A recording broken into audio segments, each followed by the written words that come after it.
向我们的志愿者说声谢谢，还有我们劳苦功高的那些媒体，谢谢你们这几天冒雨、冒 whatever 那个辛苦你们了，而且你们还直播，还有我们的警察们，谢谢他们替我们保持秩序，谢谢他们保持每个人的安全。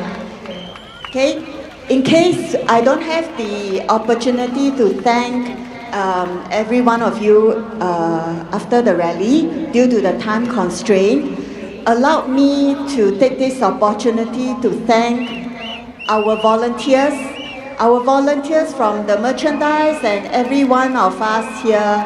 Thank you. Please join me in giving them a round of applause. Thanks for all their hard work the last 44 years. Thank you very much. Thank you. And also the past few days I forgot to thank our media. Thank you to our media team also for working so hard, doing the live streaming and doing the reporting. I urge you to give us a fair report. Thank you very much. And also to thank all our men in blue. They are all around us to ensure our safety, to ensure orderly, to ensure that every one of us is safe. So join me to thank all of them. Thank you. Thank you. So we will start the rally in a while. So in the meantime, please go to our merchandise booth, do some shopping. You know, if the sky is going to rain, you know, we have umbrellas. Please go and buy some umbrellas. And we also have our Danny the Bear. And for those of you who also support Dr. Chi, you know, he has been a writer all these years. Please go to the booth and purchase his books, okay? And Dr. Chi will be doing the autograph signing after the rally right in front there. Okay, so purchase your books and then you can have the autograph session after 10. And also we need polling agent. Please sign up to be our polling agent so that you can help us to ensure that during the polling day everything is working fine, everything is right, you know. 居民们，尤其是那个381望的居民们，我呼吁你们去报名做我们新加坡民主党的那个投票监督员，我们很需要投票监督员。We need about 300. 我们还需要大概300个polling agents. So 请你们去我们后面的那些red tent 那边报名哈，谢谢你们。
ค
Hi, good evening, everybody. One warm round of applause for yourselves, please.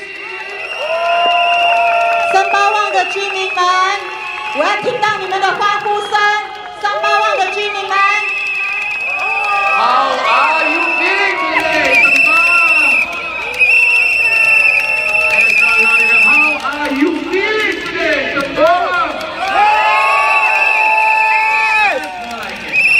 记得哈，5月3号投票日，请投我们新加坡民主党一票，把我们的11位候选人送入国会。So today is what? Sunday, right? So we have Monday, Tuesday, Wednesday, Thursday, Friday we can't touch, and then Saturday we'll be seeing all of you at the voting booths. Yeah, so we hope to see you there, armed in your red, prepared to cast your very, very sacred and important vote, and we hope to see a grand, nice finale at the end of that evening, isn't it? Remember, your vote is secret. 投票是秘密的，不要怕。你们可以把你们的神圣的一票投给新加坡民主党。投票是秘密的。Yes, as Arifin has already mentioned, one of our candidates, Arifin has already mentioned, voting is secret, so please do not fear. Please have the courage to vote for who you want to vote for, isn't it? Do you want to see Dr. Chi in Parliament? Do you want to see Dr. Paul in Parliament? Do you want to see our 11 candidates in Parliament? Now, ladies and gentlemen, do you want to hear somebody represent your voices in Parliament? So, come 3rd of May, you know what to do. Look out for the SDP sign and put a cross on it. Now, ladies and gentlemen, I hope you all had somewhat of a dinner, somewhat of a supper, perhaps. At the back over there, you can see a few tentages. Those are our merchandise booths. And over there, you can purchase some of our materials. In a while, we will be bringing some of the samples for you to take a look. There will be teddy bears, small teddy bears. There will be also clappers. There will also be flags. We really hope that you can help purchase some of these, including books from Dr. Chi Soon-John.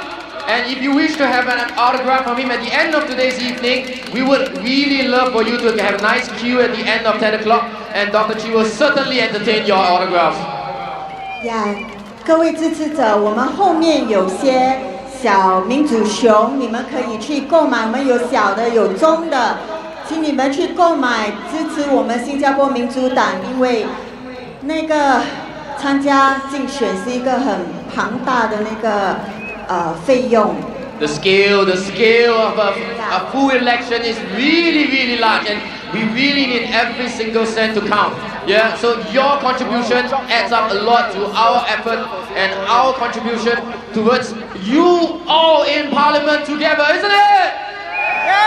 我们需要你们的慷慨捐粮，我们需要你们的支持，还有我们也需要呼吁你们来报名，成为我们新加坡民主党的那个投票监督员。Yeah, so we do have vacancies that we need to be filled for polling agents. And what are polling agents? Basically, you will be our representatives stationed in each of the voting booths, voting centers on the day of election, 3rd of May.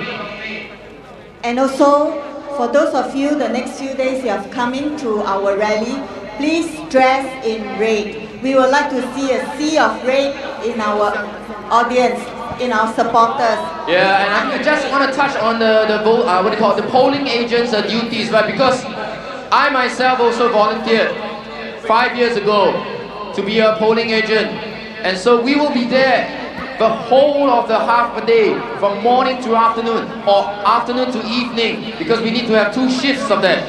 And what you do is basically be the representative of SDP at the voting booth as the rest of the populace stream in to cast their votes.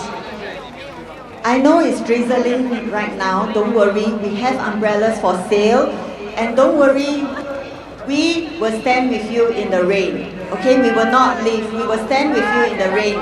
You will definitely not see me or any of them holding umbrellas over ourselves because we are here together with you guys, isn't it? The rain will not take us away. The It will world not dampen our spirits tonight. Correct. The rain will also not stop the rally from continuing on. So please stay on with us. If you need umbrella, go to our merchandise booth. There are umbrellas for sale as well. At the same time, for those of you who have slightly bigger umbrellas and somebody adjacent to you that doesn't have an umbrella, let's all be a nice Singaporean and share umbrella. Shall we there, everybody? Yes. Right now we can see a lot of sharing. Thank you very much. We will start our rally. We will start in a short while. In the meantime, whilst we try to bear with this weather, I hope you guys can also bear with us for just a short while more as the candidates mull over how to best present themselves for you tonight.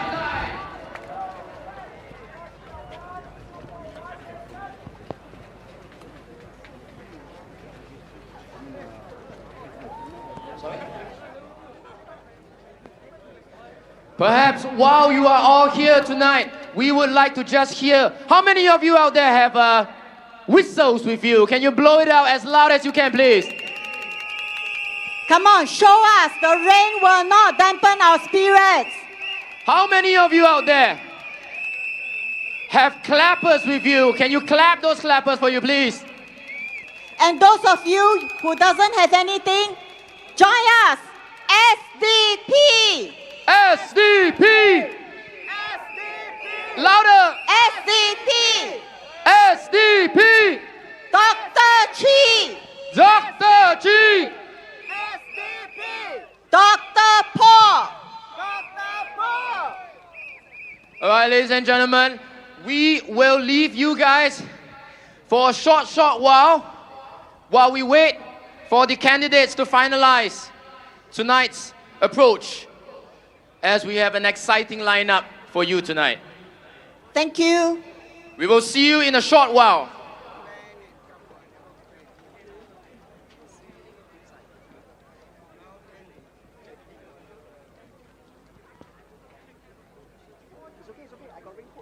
My bag, if I need to, I will take out.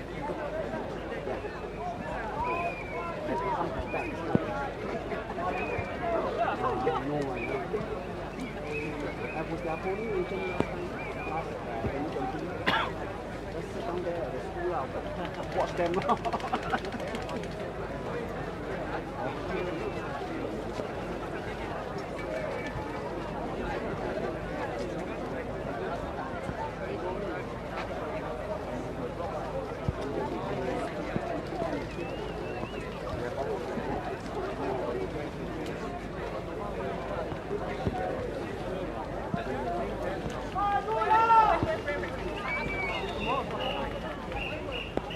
I'm not sure if it's here, but everything also has.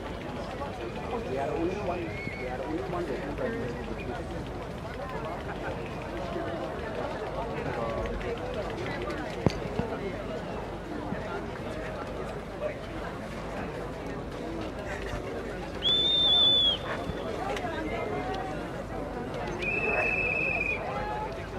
Yes, everything's good.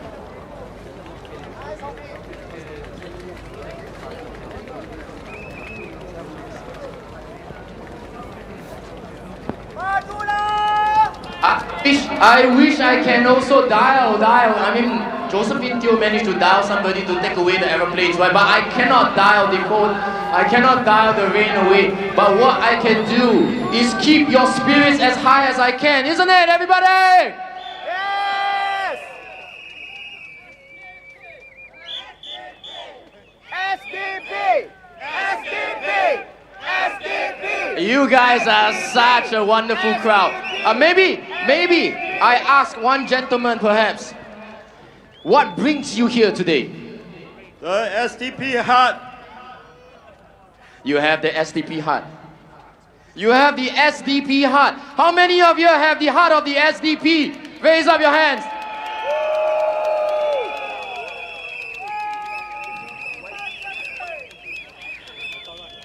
One sui. 10,000 years later, I'm not sure whether I'm still around. Hopefully everybody is still able to have that heart for the SDP. Maybe I ask another person over here. Gentlemen, what makes you come here tonight? Despite the weather, despite the crowd, why are you here? Come here to support SDP. Come here to support SDP, and I'm very sure you know what you're supporting because you are also wearing the color of red, isn't it?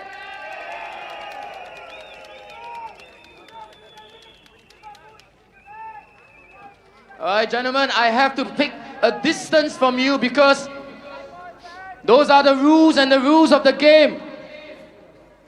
However, that does not diminish my distance from you and your distance from the team, your distance from having a representative in Parliament, isn't it?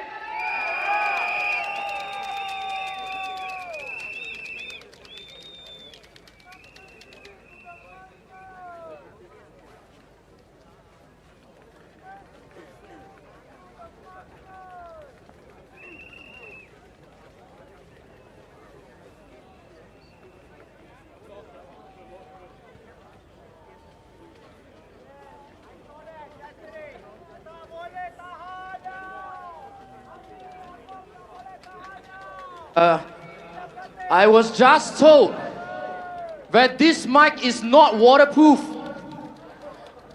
So I'm supposed to protect it. However, you guys are waterproof. Your hearts are waterproof. Your hearts are lightning proof, isn't it? Yes, the rain will not dampen our spirits. We will stand in the rain with you. 风雨同舟，我们跟你们一起度过每个难关。我们的11位候选人，如果你们支持他的话，你们把他们送入国会的话，他们会在国会里替你们发言。Now, ladies and gentlemen, how many of you have already made a trip down towards our merchandise booth at the back? Can you give a sound out for me, please? I see. So you have something in your hands already. Whistles, isn't it? Whistles are one of the best ways you can let all of these HDB flags know how loud and how fierce and how courageous you are in being here unabashedly to support what we call the opposition for now, isn't it? I know that umbrella, the one who just bought the SDP umbrella, I know you're trying to get my attention. I got you. Thank you for buying our umbrella.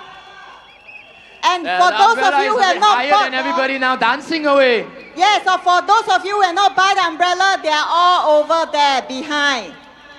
And also, give your loudest cheer so that, you know, when the MRT go by, they hear it, they will take U-turn and come to our rally, right? As I said, I prepared to let the rain fall over me. I'm prepared to have my hair absolutely drenched just for you tonight. But are you ready to stand with me and stand with everybody here today? Those adjacent next to you, those of you yourselves, give me a one big SDP cheer. Thank you everyone for showing your support for us. SDP don't provide free chicken rice.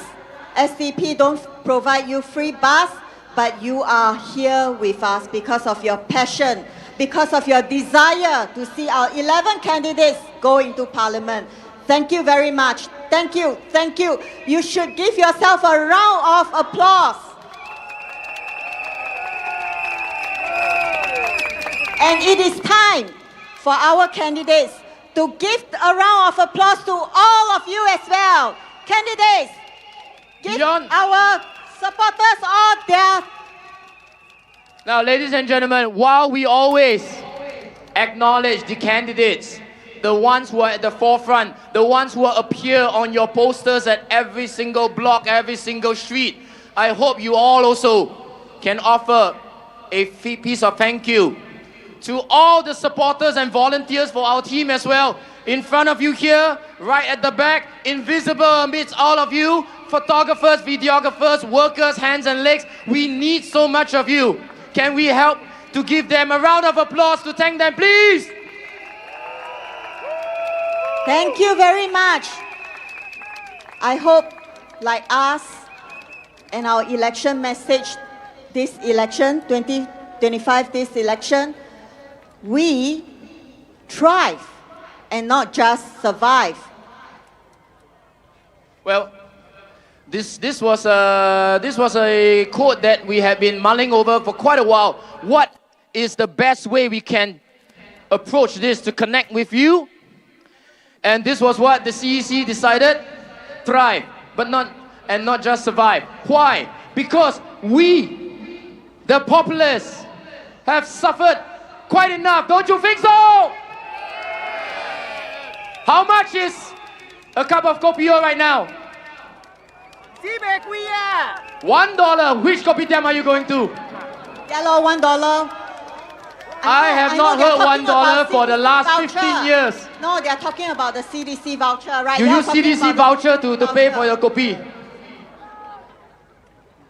Take their CDC voucher, but continue to vote for opposition. The CDC voucher will not change your mind about voting for SDP. CDC voucher will not help us for the rising cost of living.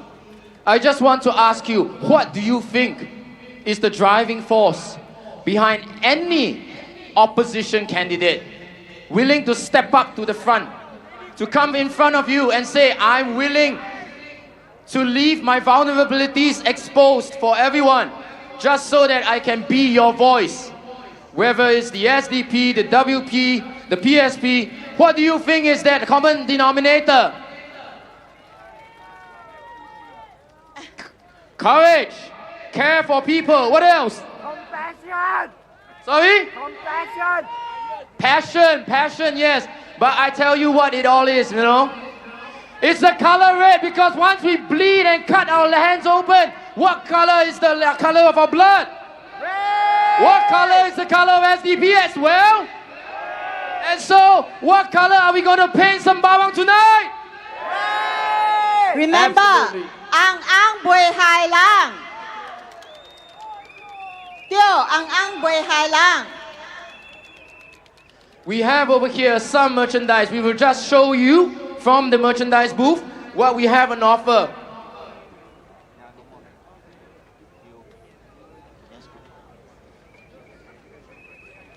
As I mentioned, we actually have a mascot for SDP.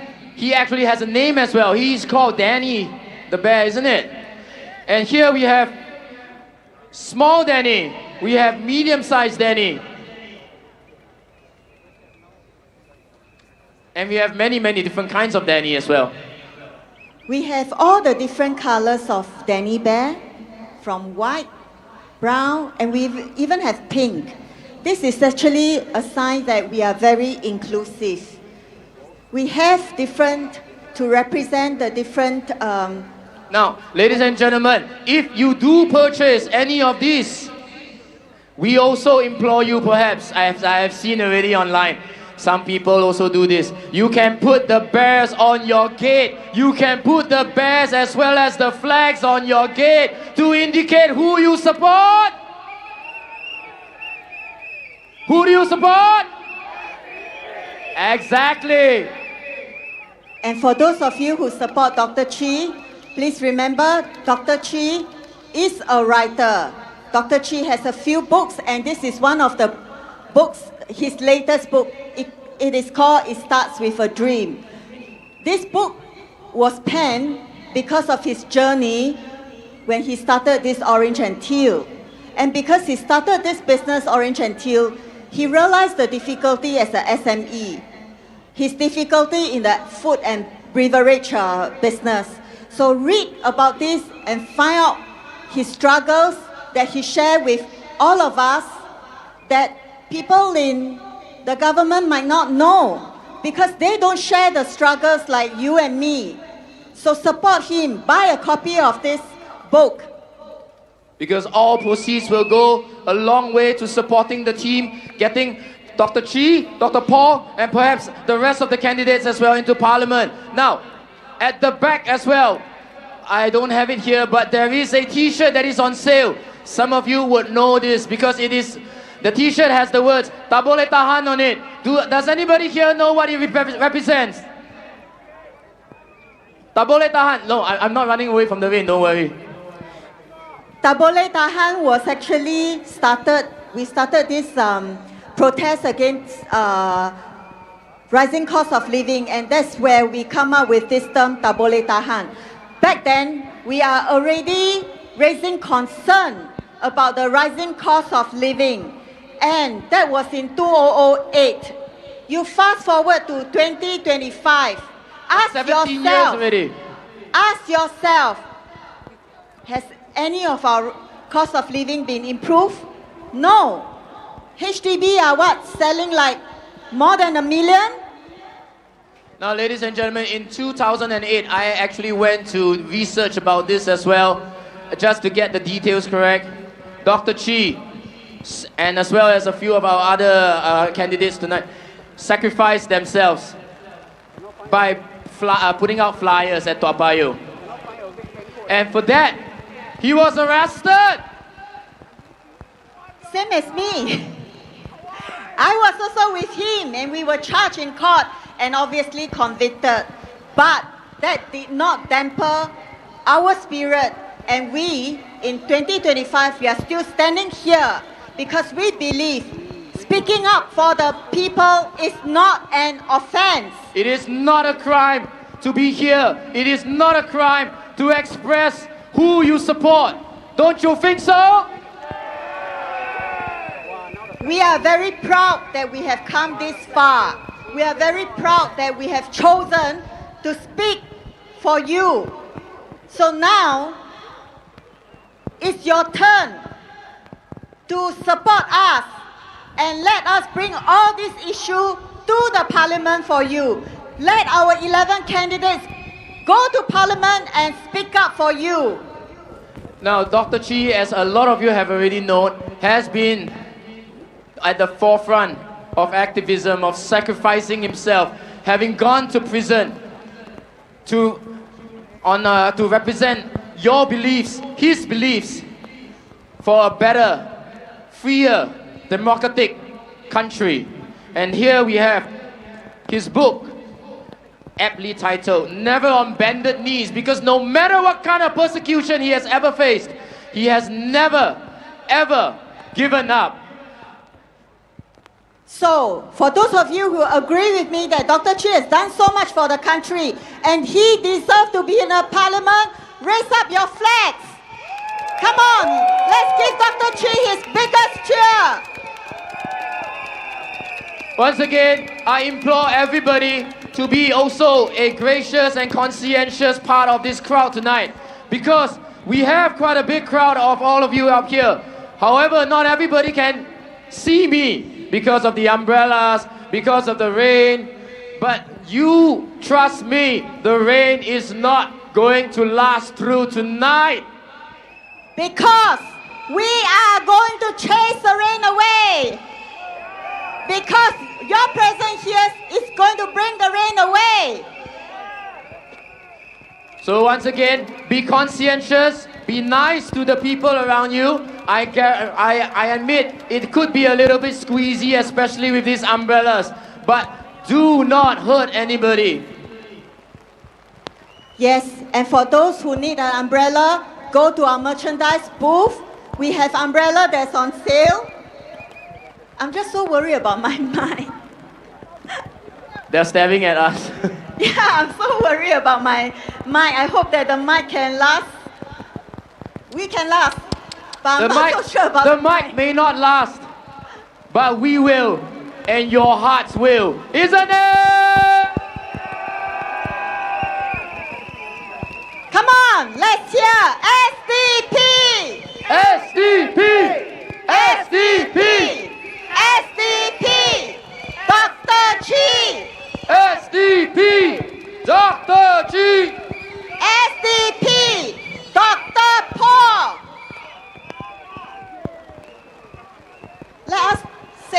for a few minutes. We're gonna save the mics, not ourselves, don't worry. I will guarantee I will be as drenched as some of you, but I need to keep the mic safe for a short while. Yeah, give us a few more minutes and we will commence the wonderful evening just for you guys.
SDP! SDP. SDP! SDP! You know, I just wanted to come up and share that just now when I went to the front, so many people offer me their shelter, and even one very nice, handsome hunker there offer me a raincoat. But I decided to 借花献佛 and offer to our residents behind because I'm more worried about her getting sick. Don't worry about me.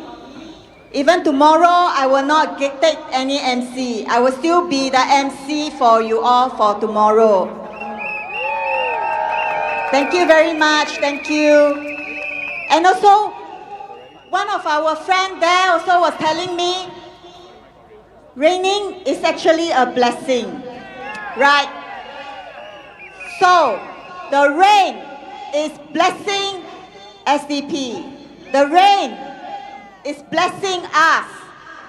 The rain is blessing all our residents in the constituency that we are standing, because they are going to bless you with 11 candidates in the parliament.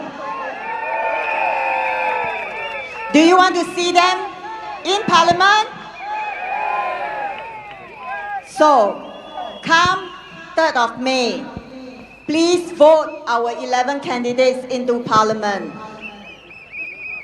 They will go to parliament and voice out for you, whether it's the rising cost of living, whether it's education, whether it's jobs, they will be speaking up for you, and you need to vote them into parliament so that they can represent you in parliament.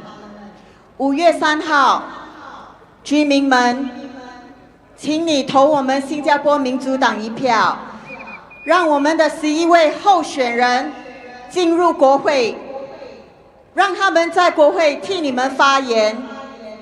And you know what? The rain has stopped. So, what did I say just now? Our cheer will move the rain away. The rain has stopped. And it's all because of you. Come on, give ourselves a louder cheer. SDP!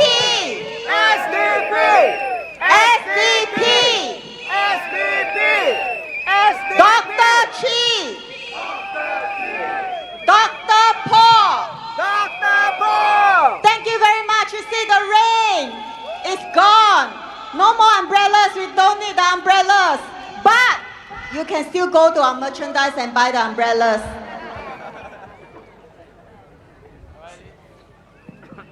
This thing, huh? All right, ladies and gentlemen, I see some of you have already lowered your umbrellas because you know the fire in your hearts continues to live on even after the rain has left. Now, please allow our staff and our volunteers a few minutes just to set up as adequately as possible before we commence the wonderful sequence of events that we have lined up for you tonight. SDP is always ready for changes. SDP is ready to adapt all the time. And we are very resilient. We have shown, even when PAP throw anything at us, cut here, cut there, but never cut our spirits.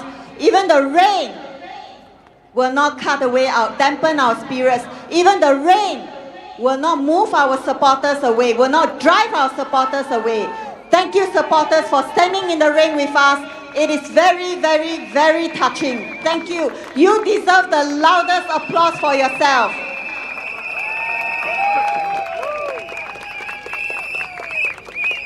Give us a few more minutes and we will start the rally. But before we commence tonight, we would like you to give us a solemn moment as Dr. Chi addresses you all.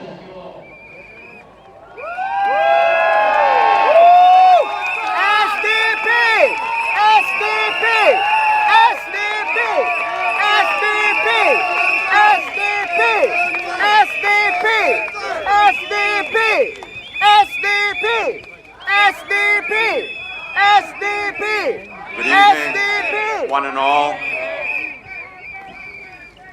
I want to address the unfortunate incident regarding Jijin Wong's utterance of a phrase during her rally speech last night at Evergreen Primary School.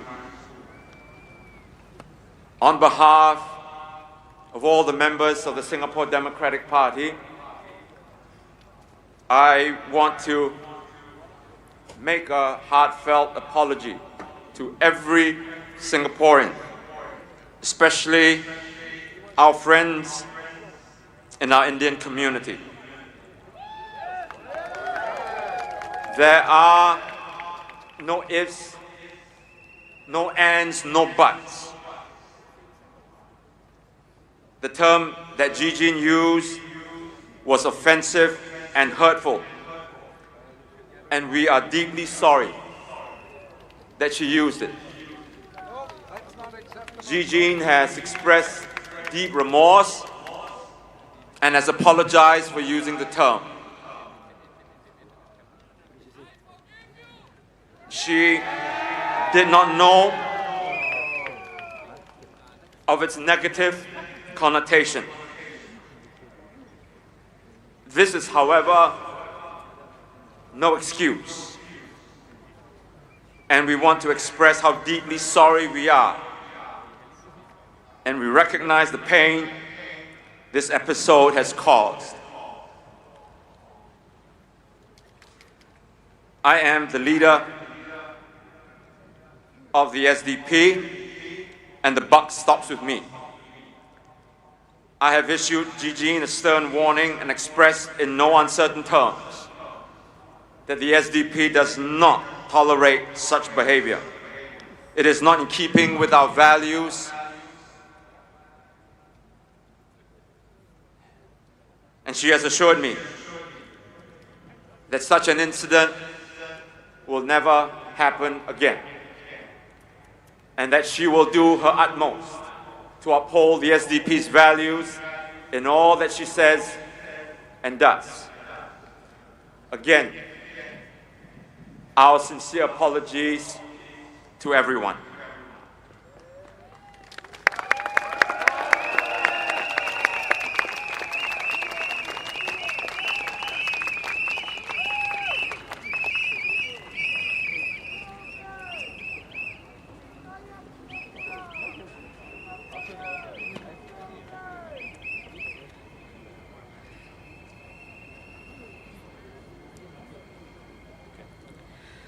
Good evening, everyone. The past day have brought about a difficult and necessary learning experience for me. At the rally last night, I used a term which was very offensive to my fellow candidate, Arifin, and the Indian community at large. This part of my speech was not originally vetted the transcript. Although I honestly was not aware of the term and the derogatories, this does not change the fact that using it was extremely disrespectful and harmful.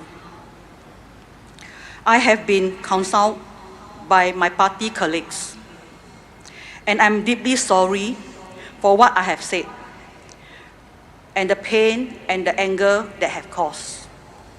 I humbly seek your forgiveness on this matter and hope to be given another chance to make amends. The SDP always been a party of equality and inclusiveness. I have learned an important lesson from this, and from now, I will do my best to keep learning and uphold those values in my everyday life. Thank you.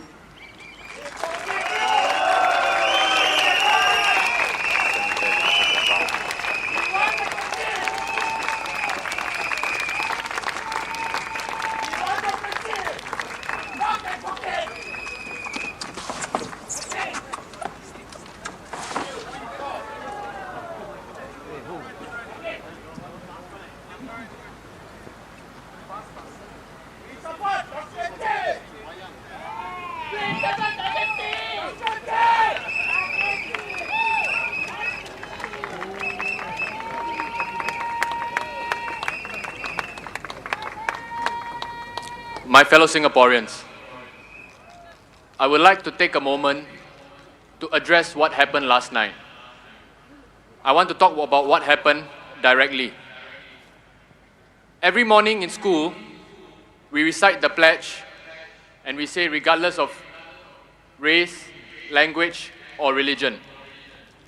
Yesterday, Eugene Wong appallingly used the K word, amongst other things. Many, including my own mom, have messaged me. I was honestly at a loss for words and I didn't know what to say. Many other Singaporeans have messaged me as well. Many Singaporeans from all walks of life, young, old, have also reached out to me, but I'm sorry I couldn't reply to your messages. I was shocked when I first heard it. I sent it to a friend who speaks Hokkien to see if it was a misquote. It wasn't. She did use the word. For those of you who know me over the years, I've always been a staunch advocate against racism. For us, minorities, the honest truth is that such remarks are not new. And no, it is not casual racism because there's nothing casual about racism. I can accept that there was no malice, but intention is irrelevant when it comes to such matters. Many minorities like myself, we have experienced this growing up. From the auntie who tells the boy, hey, you better behave yourself, if not, so and so will come and catch you. To applications being rejected on the basis that you can't speak a certain language, or when you try to rent a house, you have a hard time. Some even think that it's okay to use the K word. Well, it's not entirely new or surprising, but honestly, it stings like hell, especially from someone close to you. Let's move on! Let's move on! What happened yesterday has no place in Singapore, Shut up! let alone a rally stage. Dr. Paul Tambaya, our chairman, Dr. Chee Soon Juan, our Secretary General, took swift action in reprimanding and disciplining Eugene. She has apologized publicly. She apologized to me in private as well. She took full responsibility. Eugene explained to me that she did not think that the term was derogatory. As soon as she learnt it, she was remorseful. She labored under the impression that it was a neutral term that Hokkien speakers use to refer to Indians. She genuinely did not know. But, as the influencer Miss Devika said, eloquently, this ignorance is a byproduct of privilege. Any one of us with Indian or Malay friends will know, growing up in Singapore, that it's not okay to use the K word. Eugene has taken time to reflect and learn about the roots of the word and why it is wrong. I've always said that we need honest, real conversations. This is one of them. I am not going to justify her behavior or make any excuses for her. I just want to state that there is no room for racism in Singapore, intentional or otherwise. There's no room for racism in the SDP.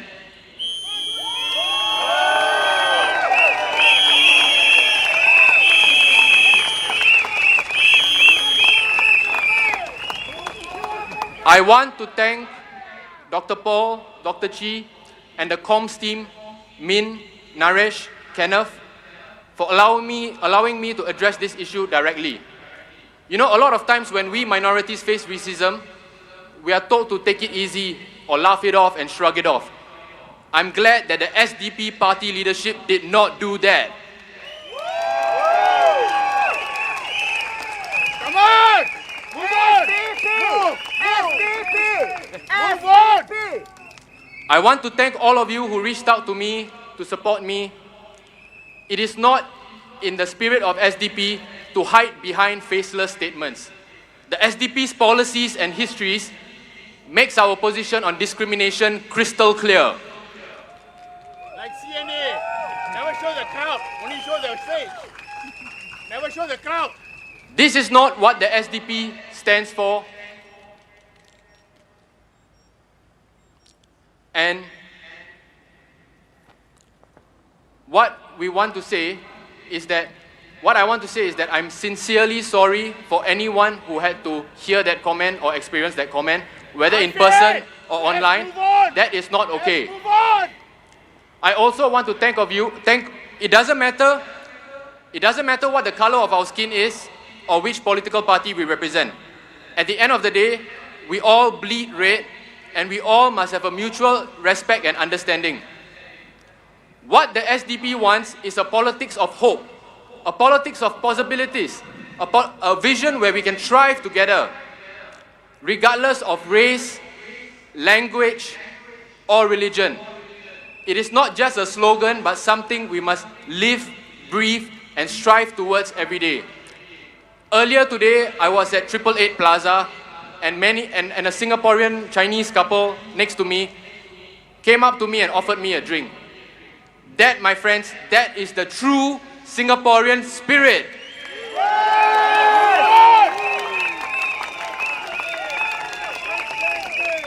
To build a democratic society based on justice and equality. Building takes hard work, but together through difficult conversations, we will come out of this stronger. Thank you.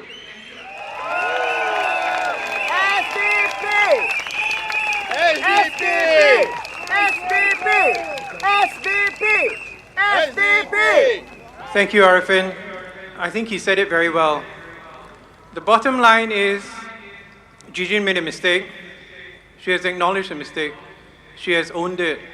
But she is one of us. So the responsibility lies with all of us. And these are the values of the SDP. We do not throw anyone under the bus. When we make a mistake, we admit it. We admit that we're wrong, we take the consequences. So on behalf of the rest of the SDP, I invite you to come up. Don't, just move on. Just move on.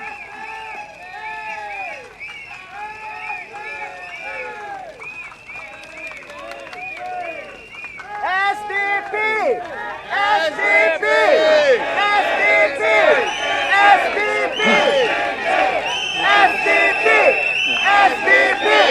SDP! SDP!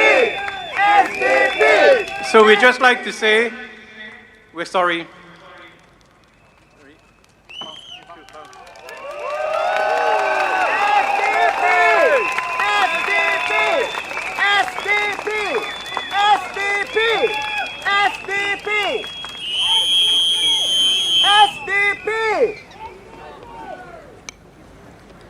Good evening, Sembawang. Wow, so many of you tonight. So exciting. Hope more excited this coming May 3rd. Then tremendous celebration. Let's make it happen. For too long, we've been told to be content. Singapore is doing well, they say. Trust us, they say. Well, I don't know about you, but if doing well means rising prices, shrinking paychecks, and bills that read like a cryptograph, then I think it's time we redefine what well is. Now let's talk about the elephant in the room, the high cost of living. Today, even chicken rice comes with a side of existential crisis. Your kopi peng went up 20 cents or more, and your salary still flat like kaya toast, and that also expensive. And yet, the government collected billions in reserves and still decided to raise GST twice. I mean, only in Singapore can you have billions in reserves and still be told to eat economic rice with fish if you can't afford chicken? Now, here's what SDP will do. Slash GST on essentials, food, medicine, baby formula. You shouldn't be taxed for trying to stay alive. It's that simple. Cut hidden costs like COE premiums that have turned your family car into a luxury you're not allowed to afford. Lower utility taxes, because turning on the fan during heat wave shouldn't feel like a financial decision. So hot, but can't turn on the fan because the next month bill will scare you. And let's reform housing prices. No more paying for market value on land that the government already owns. We're not here to break the bank. We're here to open the vault and return what belongs to the people. Because, let's be real, what good is economic progress if our seniors can't retire in peace? Yes. What good is a strong dollar if our young people can't start a family, buy a home, or even take a break without guilt? Our plan for Sembawang goes beyond infrastructure. We want to add elevators to bridges, not just for convenience, but for dignity. Create more seats for the elderly, because rest is a right, not a privilege. Build youth wellness centers, because mental health should not be a crisis hidden behind closed doors. Clean our beach, protect our cats, green our spaces, and give back the kampung spirits this town deserves. Yes. And yes, we'll build a public co-working space with aircon, Wi-Fi, and enough power sockets to start a data center. But this isn't just about today. It's about tomorrow. Now look around. Our children are watching. They are inheriting the Singapore we build now. Do we want to pass down a system where questioning is feared, mistakes are protected, and the rich always land softly while the rest of us are told to be grateful? No! Do we want to explain to our children why we stayed silent when we had the chance to speak? This election is our chance to say enough. Enough with ministers telling us their own checks. Enough with black and white bungalows, whitewash answers, and black hole accountability. Enough! We're not asking for a miracle, just balance. Deny the PAP another super majority than they desperately seek. Yes. Deny them a blank check. Because when power is unchecked, the people pay the price, and pay it with interest. My friends, we covered a lot tonight. Housing, jobs, elitism, accountability, the fear tactics, the inflated promises, the policy gymnastics. And behind it all, this unspoken message from the ruling party. We know best. You can't handle change. But here's the truth. They don't say out loud. They're not afraid the opposition will fail. They're afraid we'll succeed. Yes! Because if the people realize they have power, if you realize that parliament belongs to you, not just the privilege, then the whole game changes. Yes! But I know voting for change is not easy. Some of you still wonder, what if the PAP cuts off my estate? What if the market reacts badly? What if we make the wrong choice? What if I vote for you and I don't get my BTO flat? But let me ask you this. What if the real danger is not choosing at all? What if our silence today becomes our regret tomorrow. What if our children look back and say they saw it, they felt it, but they did nothing? Now let's be honest. We are all tired. Tired of working harder for less. Tired of being told to be grateful while getting squeezed. Tired of being spoken down to, priced out and left behind. But tonight, I want you to know, you are not powerless. You are not alone. And you are not wrong to want something better.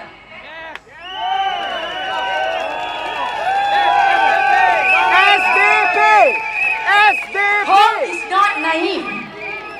Hope is not weak. Hope is resistance against resignation. And when hope becomes action, it becomes history. So let's make history in Sembawang. Let this be the year we stop whispering about change and start voting for it. Let this be the election where the quiet become courageous, where the worried become the wise, where the loyal become the bold.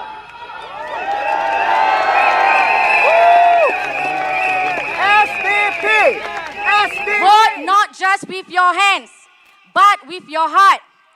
Vote not out of fear, but out of love.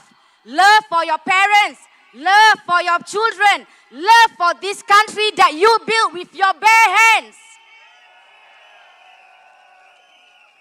This time, vote for fairness, vote for affordability, vote for your future and your children.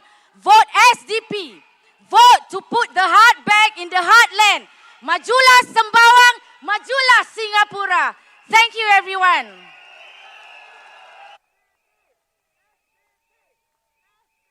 Thank you, Suraya. How's everybody feeling today? Now, next candidate coming up is... Alfred. Alfred is the candidate for Sembawang GRC. Alfred, let's give him a round of applause.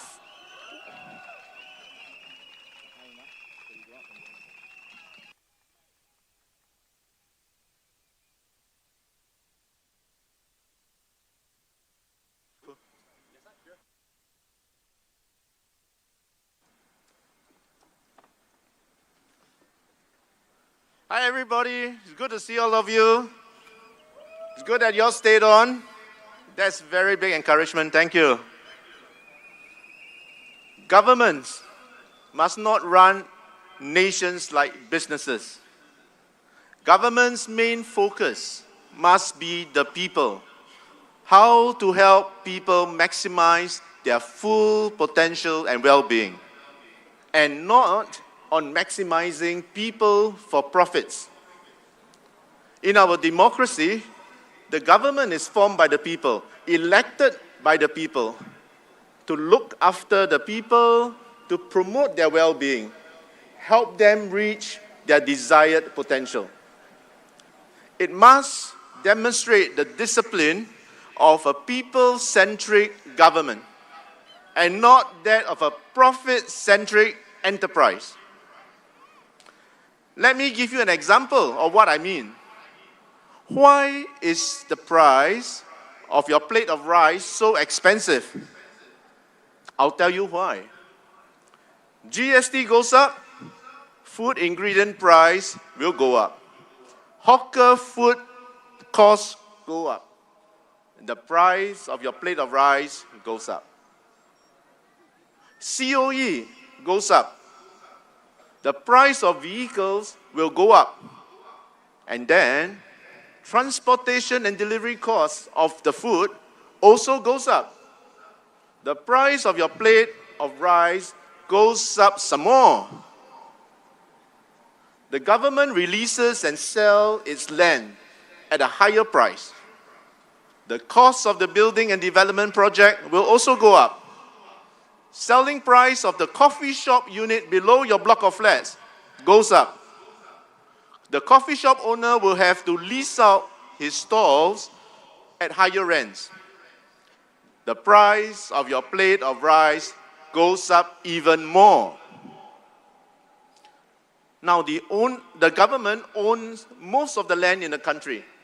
It is the biggest landlord in town. It is the market price maker, not the taker. In other words, the Singapore government sets and controls the price of land in Singapore.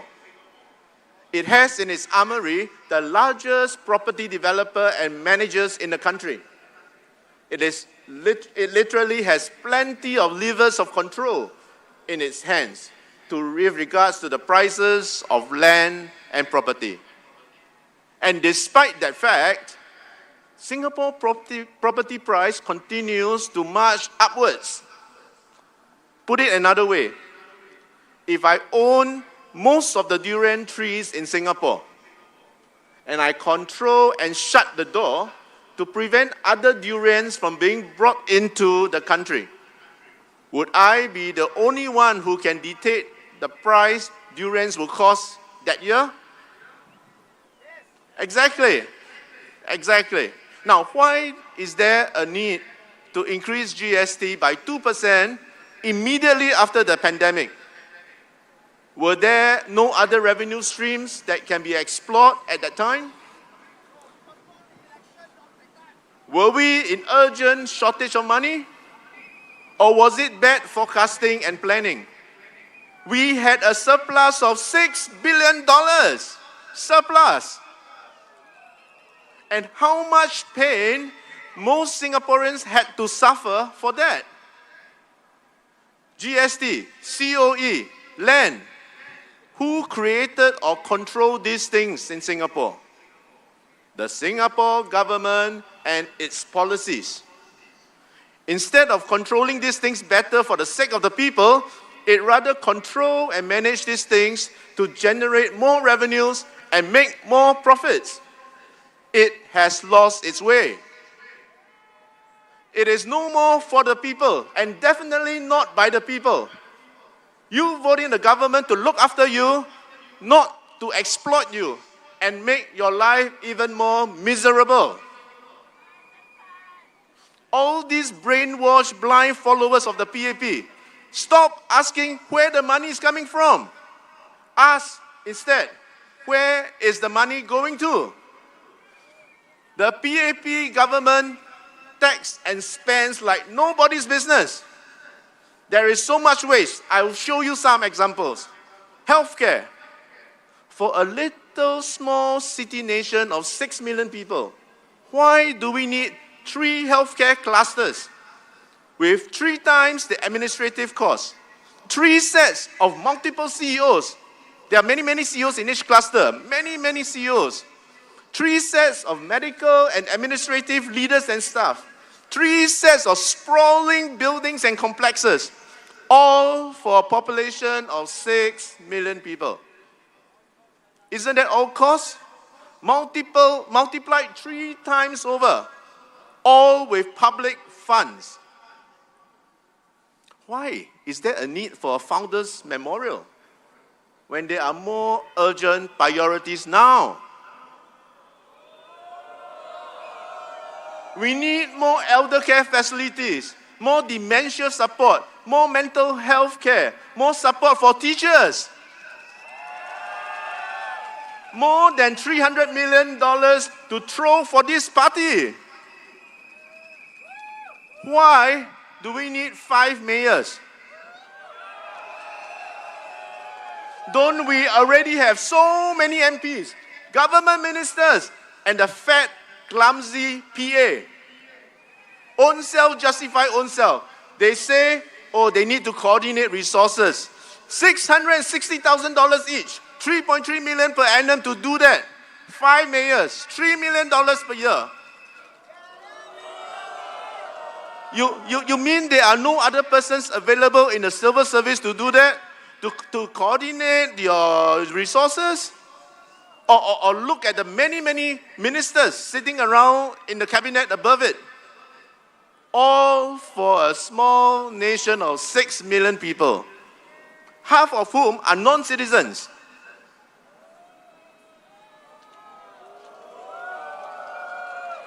paid $660,000 per year and still just a part-time job. And don't get me started on those fat cats drawing $1 million salaries as ministers. No politicians in the world dare take those kinds of salaries. Not even the US, the largest economy in the world. Not in China, the world's largest country in terms of population. They dare not. What a disgrace. The biggest con job in the world. No wonder Singapore citizens continue to get scammed.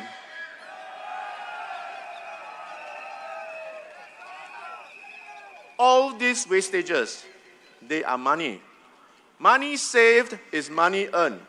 Save more money, so less money is required, and hence less tax needed.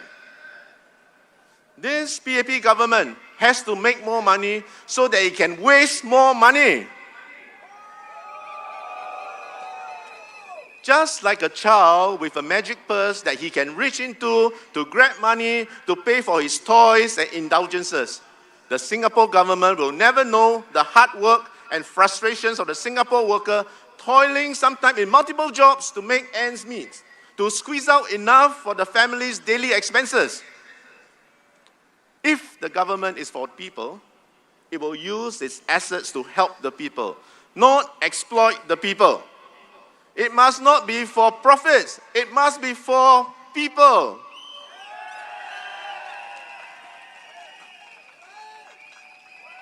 If protecting and promoting the well-being of the people is the basis of power given to a government, then it must govern with a heart, having the pulse of the people as its primary heartbeat.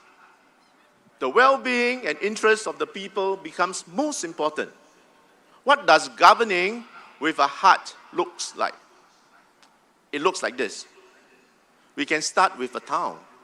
Sembawang town can be the model town that is managed with a heart. The SDP has a plan that will make the town more livable for its residents.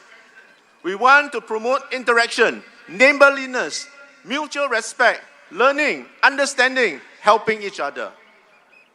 The infrastructural improvements we have proposed work towards making the town more inclusive, more community, more interdependent on each other, whether it is sitting areas, collaborative and interaction space, storages, bicycle care, or even pet clubs.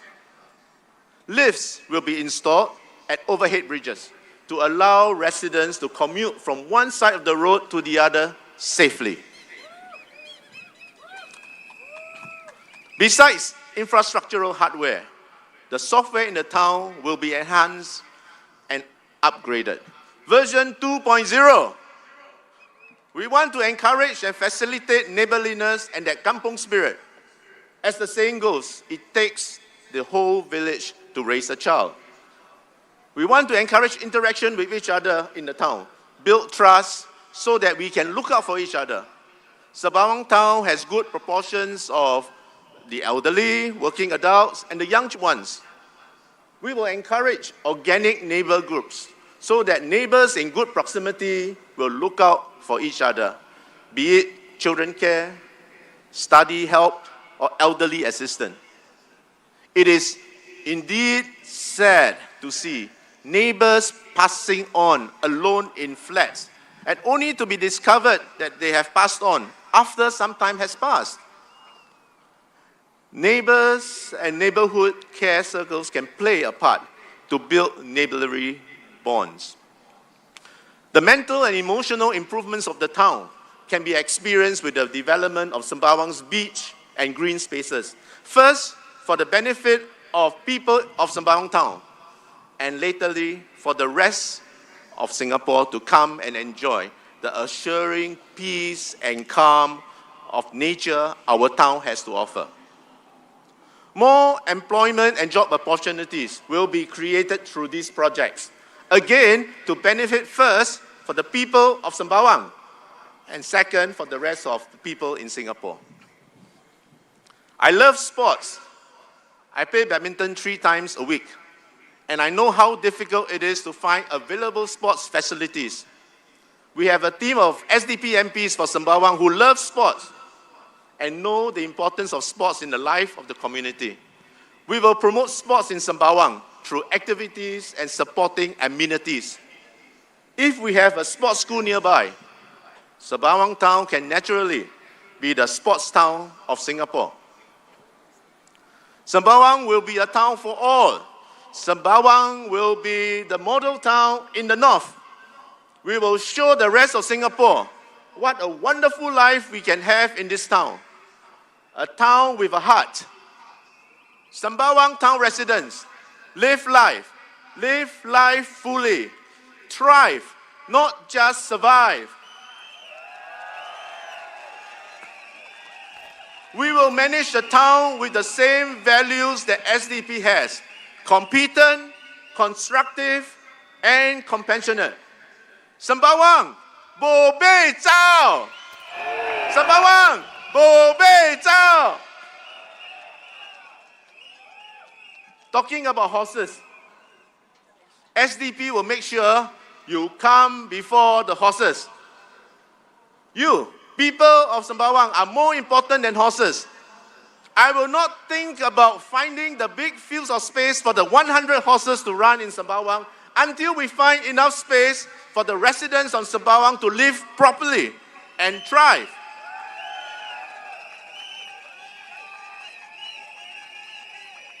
So, have your lives been better in the last 5 years? Are your blocks and lifts still experiencing flooding and cascades of water? The floor still with litter lying around? The present team of MPs that you have for the last 5-10 years to prove themselves, if they have no improvement, then it is time that Sembawang deserves something better. Bringing a new team of MPs and town council to look after you. Don't worry about the minister you have in the last 5 years. Don't worry, because the SDP will provide a more relevant and qualified health minister for the country.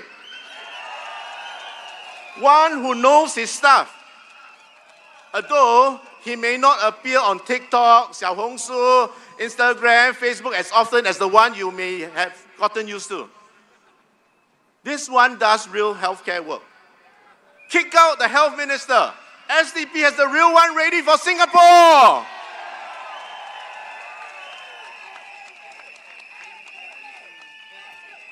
And let me repeat what I said 2 days ago. With this model Sembawang town with a heart, shining and thriving, we will not forget the residents of Sembawang West. We welcome you, fellow Sembawang town brothers and sisters. We will embrace you and include you in this revived town which you can, together with us, proudly call our own. We will walk alongside you. Vote the SDP candidates into Parliament. Let SDP MPs represent you in Parliament so that your voice can be heard and have a town you can thrive in. Thank you. Thank you, Alfred. 三巴旺的居民们，记得5月3号，请投我们新加坡民主党一票。Thank you, thank you. Thank you, Alfred. Now, ladies and gentlemen, our next candidate coming on stage is Daman.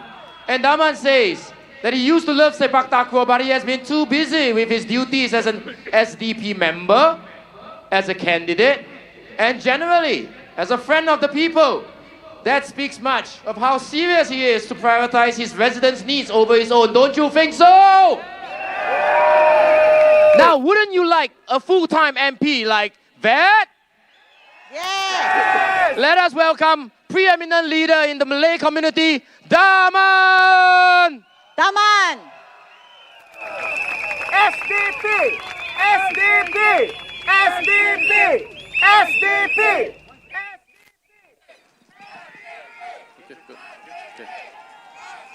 Good evening, everyone. Good evening, Sembawang. I think there's so many of you tonight. I can see all the way to the end, very tiny, tiny heads. So thank you very much for turning up. Even though It was raining heavily. You guys stayed. Thank you very much. Now, Mr. Ong Ye Kung.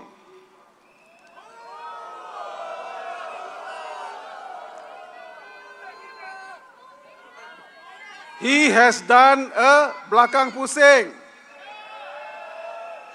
Now he says, let's move on.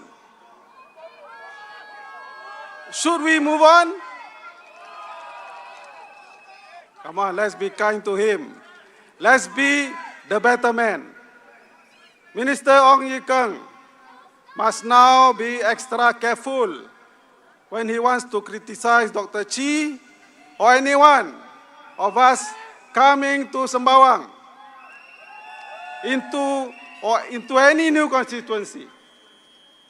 He did express somewhat of a concern when he learned that SDP is coming into Sembawang GRC. It has been easy peasy with their last opponent, am I right? But we must be the better man.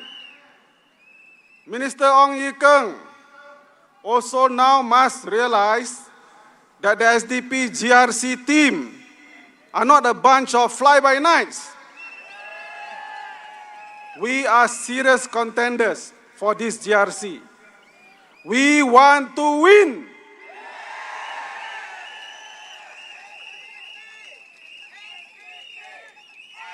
Thank you.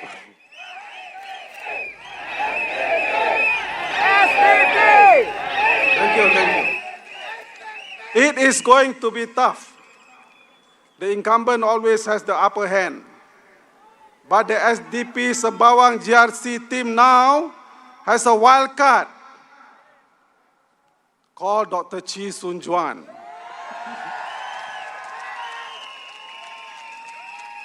This red horse that Dr. James Gomez mentioned last night is indeed some red horse. One that do not need the stable for his planned move of 100 horses into Sembawang to God knows where. This one roams freely and wants to stay. Do you want this red horse to stay in Sembawang, friends? I say again, SDP have to be the better man. Mr. Ong Ye Kung knows that we too comes with a town plan. One that Dr. James beautifully laid out last night at Sembawang West. That captures the desires of Sembawang residents to maximize the live environment, catering to the needs of residents and even our furry friends. One that I encounter quite often, dashing when I'm doing my house visits and walkabout, or being barked at when we try to say hi outside their flat. In this campaign, we are clearly the underdog. We literally walk the estate as much as we humanly can with the amazing support of our volunteers, worked hard to cover some almost 600 blocks with one round of our campaign flyers. And it may seem that we may not be able to send you our candidate's bio in time. We will make up for it by sharing them at our social media sites. Do look out for them. We apologize. So let me spend some time tonight in this following part of my speech to say a few words about my Sembawang GRC team. First is Mr. Brian Lim. Woo. I have known him for almost 10 years, since I joined the first election in 2015. He is an established administrator in a public hospital as an assistant director. Brian is a seasoned political person, having been in politics for a very long time. He speaks passionately in our rallies, as you may have heard before. He has a fairly receding hairline, right? And maybe stern at times. I learned he was an officer in the army and holds the rank of captain in reservists. His demeanor of regimentation I associate with his strength. He is also married with 2 children. He will be a very good SDP MP for Sembawang GRC.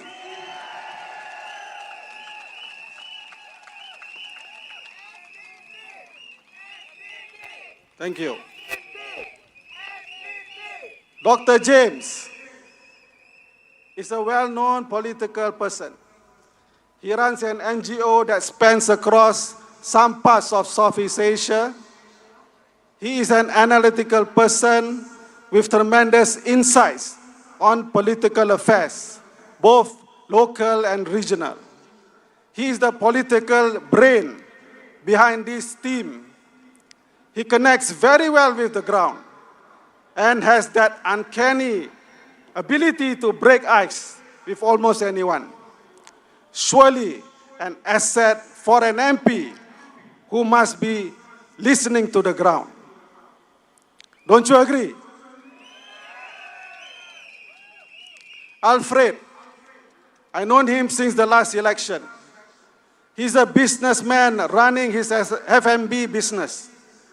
I understand he travels to China for business supplies quite a lot, and thus has an international exposure to the most important economy in the wider region.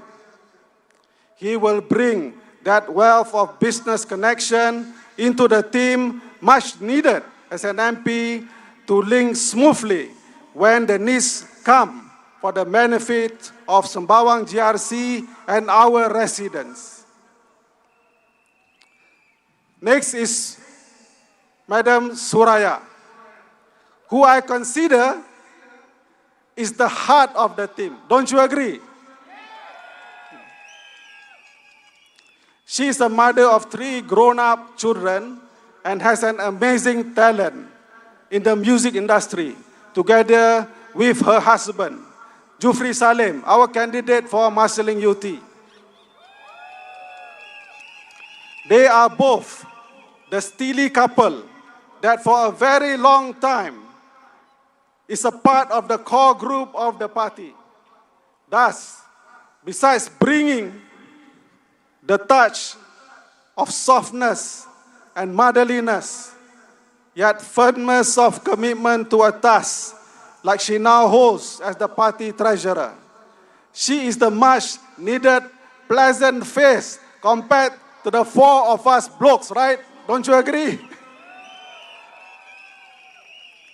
Lastly, myself. I came back to the party after announcing a premature retirement from politics 2 years ago for personal reasons. I spent 7 years in Southeast Asia region that helps open my horizon on the huge opportunities before our tiny island nation, and learning much about living life, not merely pursuing material purposes, but smelling the flowers and soaking the multicultural air that is our region at the same time. Something we may have neglected. As your MP, I intend to bring the human values of living with a purpose beyond the material, and this, I believe, addresses the major mental crisis of our day. Thus, I present to you the Sembawang GRC team. Look at the 5 of us. 2 Malays, 2 Chinese, and an Indian. We mirrors more like you and will strive to work hard for all of you, regardless of race or religion. If you give us a chance to be your MP on 3rd of May. I like to end on a light note. Apparently, my pantun has evolved into a Malay rap and had gone viral. I am the first to admit that I am not good in pantun, but sometimes the lyrics just come at the right time. This small little talent I may like to attribute to my race as a Malay, but to my surprise, when I did my DNA, it turned out I am dominantly Vietnamese instead of Malay. My late mother is Malay Chinese. My late father is Indian Chinese. How come I become Vietnamese?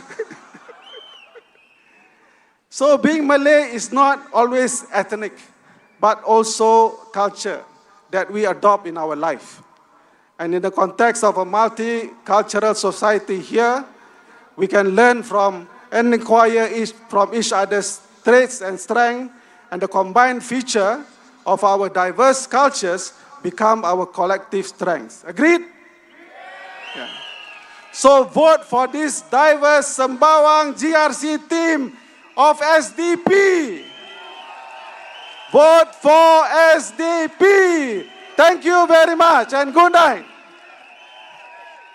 Vote for SDP. Vote for our Sembawang team to be your representative in Parliament. 5月3号，记得投我们新加坡民主党一票。Before I give Jay to introduce our next speaker, can I have your cooperation, our supporter, to come forward because it's quite jammed behind. There are people who try to get in but they cannot get in. Now if there's any space in between some of the rows in the front, in the middle, perhaps you can just scoot forward. Every inch counts just like every vote counts. Don't you think so? Come, please move forward so that more people can hear our rest of the speakers, what they have to present to you. Thank you everybody for your cooperation. Now, our next speaker is James Gomez, who wants me to share with you guys that he has been studying the 8-horse painting, 八骏图. Because you know, OIK is bringing his horses to Sembawang GRC, isn't it? So he wants to ask how we as inferior human beings can squeeze with these royal horses in such a cramped Sembawang. But on a more serious note, these horses mirror all the aspirations that we have in SDP for you. And do you know what the red horse in particular stands for? Exactly. So the red horse stands for strength and courage. So can I have your all's cooperation to cheer together? 保卫走! 保卫走! One more time. 保卫走! 保卫走! Okay, let's welcome Dr. James Gomez.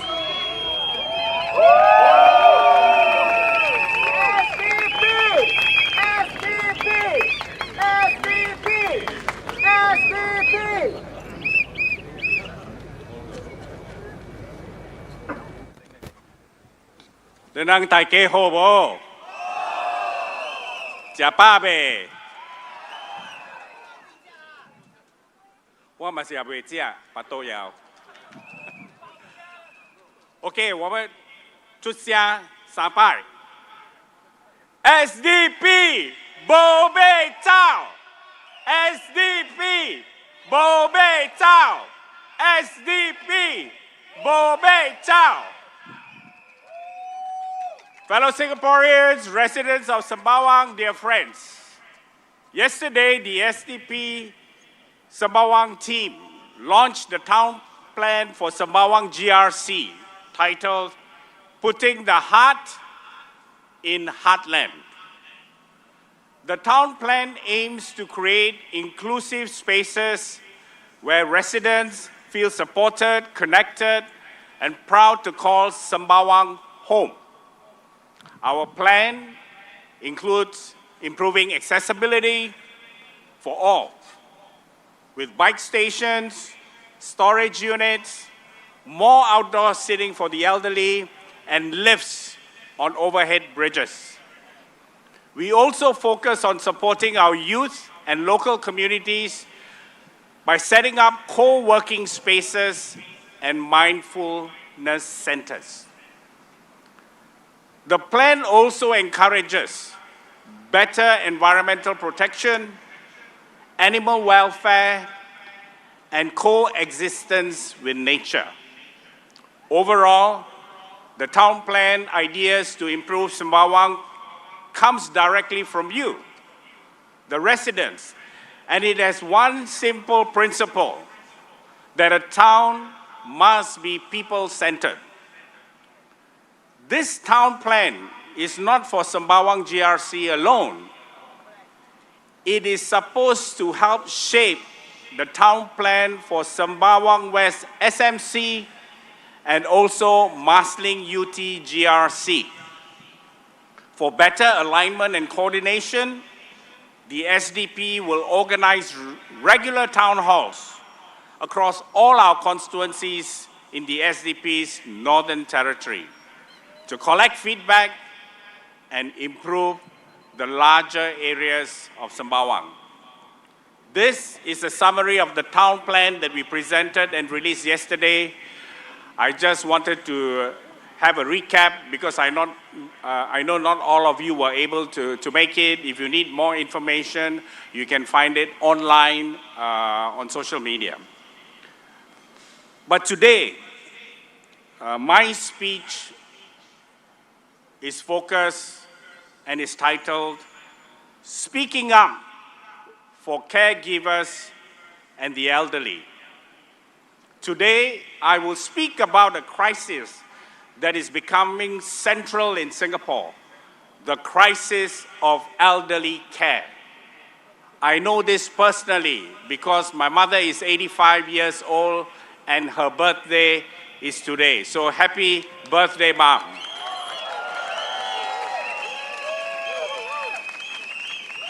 Walk around our neighborhoods in Marsiling UT, Sembawang West, Sembawang, and around all of Singapore today, and you will notice some things very impossible to ignore.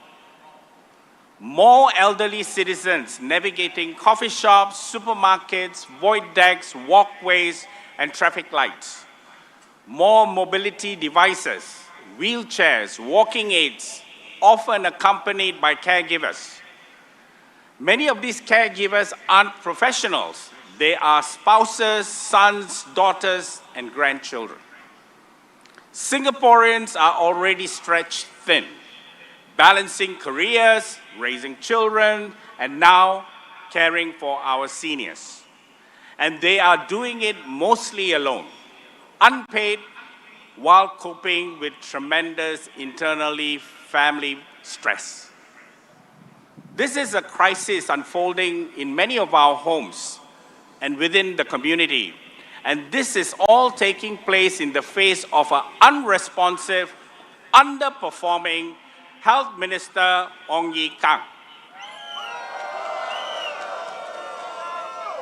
He has held this position for nearly 4 years, since May 2021, and still underperforming. Singapore is aging, and it's aging fast. Today, 1 in 6 citizens is over the age of 65, and by 2030, which is just only 5 years away, the number will rise 1 into 4. We are at the cusp of becoming a super-aged nation, where Ong Ye Kung, as Health Minister, has failed, is putting in place a multifaceted support mechanism for caregivers like you and me. Behind every elderly person who needs care, there is a caregiver or more who is under-resourced, exhausted, unsupported, and often invisible. There are over 200,000 caregivers in Singapore officially, but the real number is likely to be much higher. Most are aged above 40, the caregivers. Most are women. Most are what is known as the sandwich generation, adults who are expected to raise their children and support their parents at the same time. All the while, still holding down a job and trying to stay afloat in one of the world's most expensive cities. Here in Sembawang GRC, it is an everyday reality. The adult age working population here in Sembawang GRC, aged between 46 and 65, is about 30%. And this 30% takes care of seniors making up around 11%. And those below the age of 25 form up about 30%. But here's the thing. The working age group will become older, and we do not know about their future job situation during this time, but will nevertheless need to be taking care of an even larger pool of seniors in just 5 years, in time for the next elections. Caregiving is financially draining. Informal caregiving for seniors in Singapore is valued over 1 billion annually, and primary caregivers provide work equal to pay of nearly $16,000 per year in unpaid and unrecognized labor. Families can spend up to thousands of dollars every month on home care, equipment, and medicine. The average cost of caring for a severely disabled senior is as much as $3,100 per month. Less severe cases range from $900 to $2,100 per month. As more seniors live with chronic conditions like dementia, cancer, or heart disease that require long-term and costly care, the financial strain is set to grow even further. And starting April 2025, Ong Ye Kung's health ministry has raised MediShield life premiums by up to 35%. Running over the next 3 years, on average, each insurance holder will have to pay effectively 22% more. Changes to MediShield Life also include a significant increase in the inpatient deductible, which will now rise up to $1,500. These policy decisions made by Ong Ye Kung lack crucial public accountability and transparency. It is not clear how these hikes are calculated, but in the meantime, this is adding to Singaporeans' hardship. Who does this impact the most? Our seniors.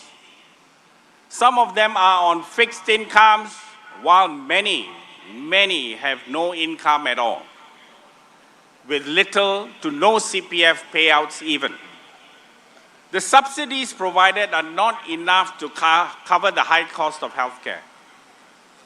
And this leaves many seniors struggling to afford increased medical expenses, especially for complex and chronic conditions. In the end, and you know this well, some choose not to seek medical help at all, fearing the costs. Meanwhile, young Singaporeans worry that premiums will keep rising over time without major reforms, making the system less sustainable for them in the future when they get old and have to rely on it. Is there a home giving grant? Yes, but how much is it? Just $400. And that if you manage to qualify, if your household income crosses $3,600 per person, or the annual value of your home is worth more than $12,000, you are told you are not eligible for the support. You are on your own. The cost is not just in dollars. In some cases, family members are left with no option but to leave workforce entirely, coming at a great cost to long-term career progression and security. And the emotional toll is staggering. Nearly half of Singapore caregivers are at risk of depression and burnout, with many others expressing suicidal intentions. Think about that. The people we rely on to hold our families together are falling apart. So where has Ong Ye Kung been in all this? Ong Ye Kung voted twice to raise the GST. But caregivers still struggle to afford basic home care, medical expenses, and specialized equipment for their elderly loved ones. Meanwhile, we don't know from Ong Ye Kung's health ministry where the money actually goes. No detailed accounts, no transparency, no real support reaching the families who need it most. And there's no clear long-term plan from Ong Ye Kung to keep medicine and treatment affordable.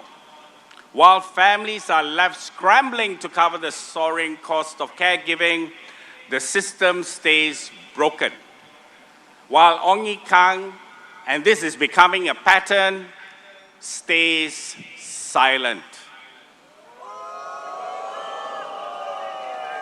Worse, the government wants to outsource responsibility, telling individuals to eat better, walk more, age well, they say, while dodging their own duty to provide care infrastructure that actually works. The slogans are a distraction. Slogans like age well ignore the reality that many illnesses like dementia, cancer, and heart disease are genetic, complex, and demand serious long-term support, not slogan blame shifting the responsibility onto the elderly. So yesterday when Lawrence Wong said it's not a time to take risks, I agree. It's not time to take risk of giving the Aljunied abandoning Sembawang parachuting, hope a so-called three-corner fight will save me, Ong Ye Kung, another term. It is tantamount to giving PAP a blank check and allowing them to push caregiving costs and leaving families to fend for themselves. It doesn't have to be this way. The Singapore Democratic Party has a different vision, a vision rooted in dignity, justice, and compassion. We believe caregiving must be treated as a national priority, not a private problem. One, we will expand community-based elder care by setting up nursing care centers staffed by nurses and part-time physiotherapists to provide regular home care, advice, and basic medical services under doctor supervision. Two, we propose increasing the number of salaried positions for caregiving specialists to come directly to your home and service you, where the funding then comes from MOH budget, ensuring the funding is stable and fair. Three, for informal caregiving, we will fight for comprehensive paid family so caregivers no longer have to choose between their jobs and loved ones. No one should be forced to quit their jobs and look after their elderly to do what the government should be helping them to do. Four, we will push for workplace flexibility across all sectors, whether it's remote work, part-time, or staggered hours, so caregivers can have the chance to remain economically active while caring for their elderly. Five, we will fix the subsidy system, removing unrealistic income caps and aggressive means testing, and increasing the support to reflect real costs.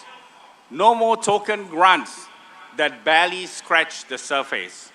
Six, we will push for inclusive elder care policies, embedding elder support into housing, transport, and community planning. Aging should not mean isolation or indignity. And caregivers should not be left to fill the gaps of the PAP's broken system.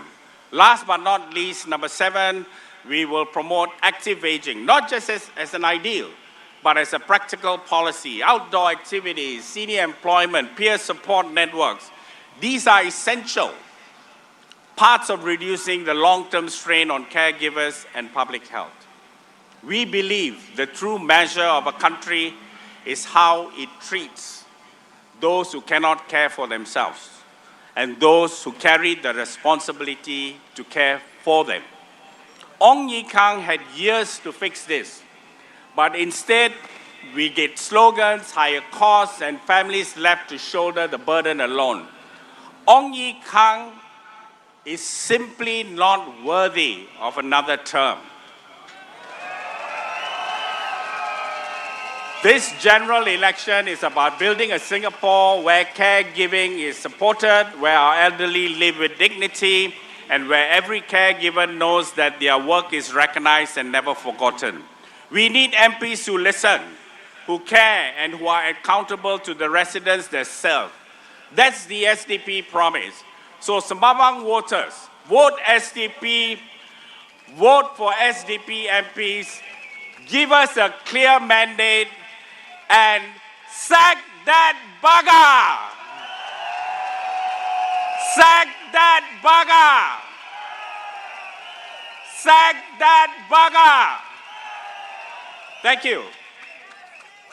Thank you, James. 3rd of May, remember to cast your vote and vote for SDP. Your vote is secret. Do not be afraid to vote for the SDP. The SDP has chased the rain away. The people, the supporters have chased the rain away. So now I need your cooperation. Please come forward. There are people behind who cannot enter. So can I have your cooperation to move forward? Once again, I can see all the way to the McDonald's at Sun Plaza, and yet there are still people over there struggling to come in. Please help each other, yeah? Every little inch counts, every little vote counts. Come forward, please. Thank you for your cooperation. Now, our next speaker coming up is Brian Lim. And Brian, some of you know him already. Brian self-professes to be an ardent supporter of the national football team of Singapore. Because as opposed to some people who only appear to take selfies with our national athletes only when they win, Brian has been supporting the national team through its downs and its ups.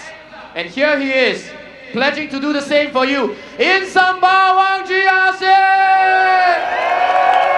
Brian Lim.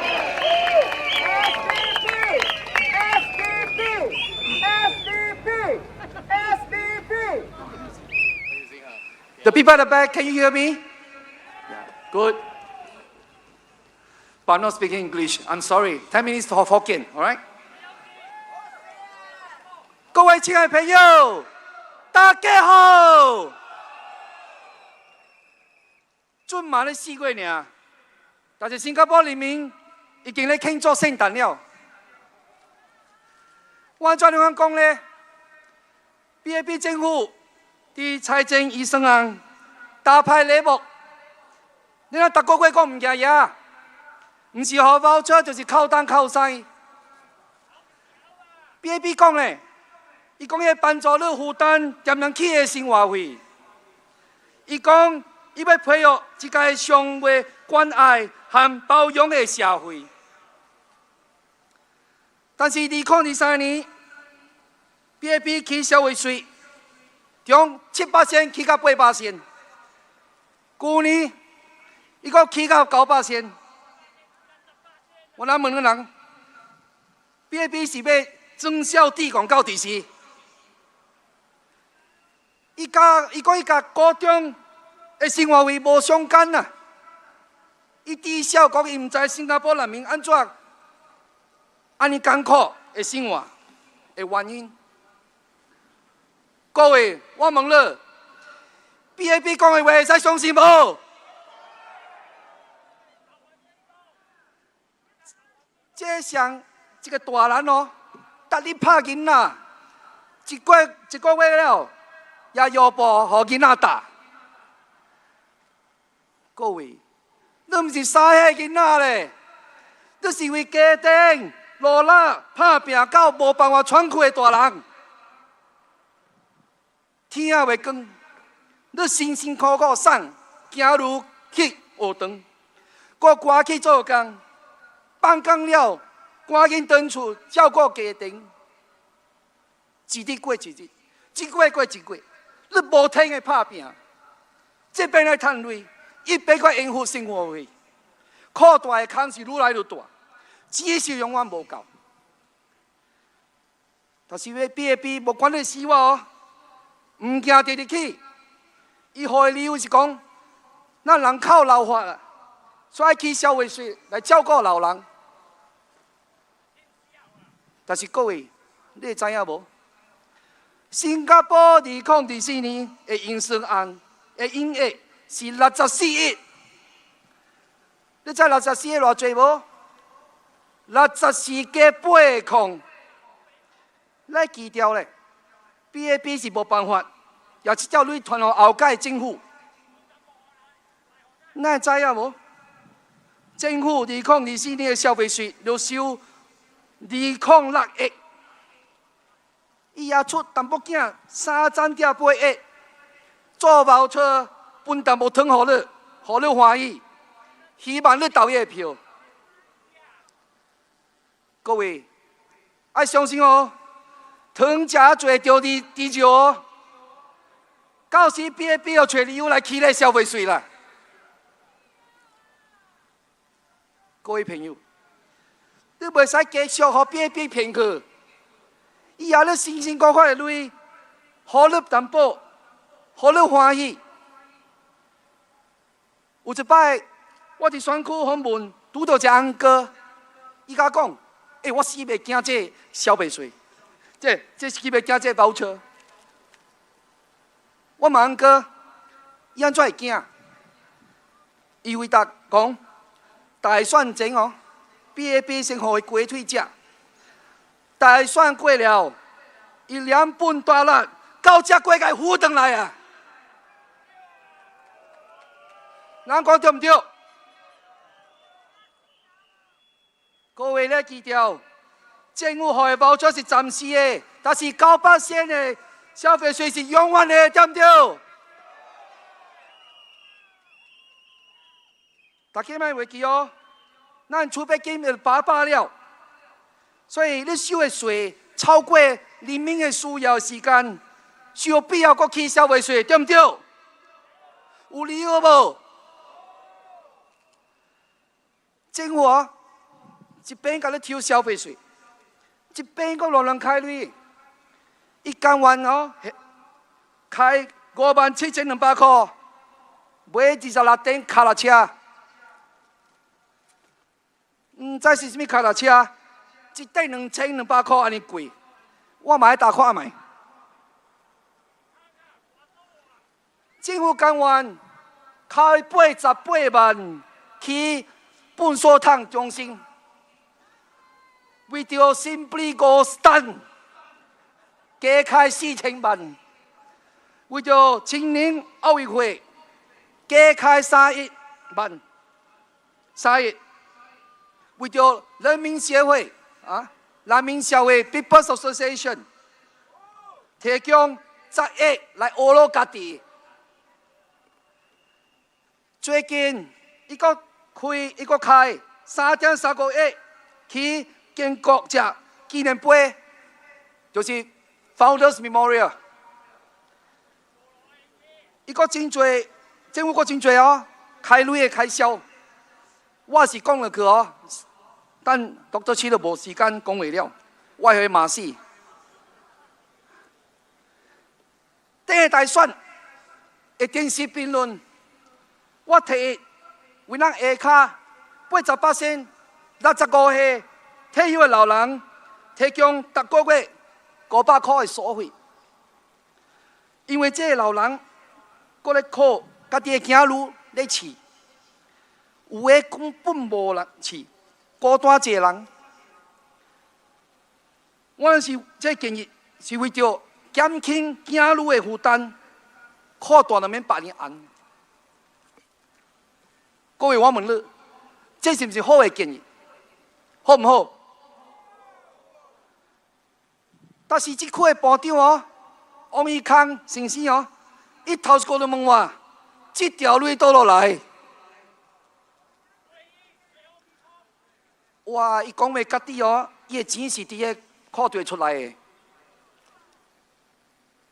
安尼，你做政府哦，乱乱开钱买死袂贵的脚踏车，搁起死袂贵的本所汤中心，袂使。咱民主党为着帮助艰苦的老人，提好的政策出来，就袂使。我请问各位，有公平无？有理由无？搁不要紧的。顶几个礼拜，王永康先生讲，伊要选克兰基招卖场100只马来300万。伊讲伊要用马来治疗新加坡人民心内的健康。准甲我问伊了，饲马这条路倒落来？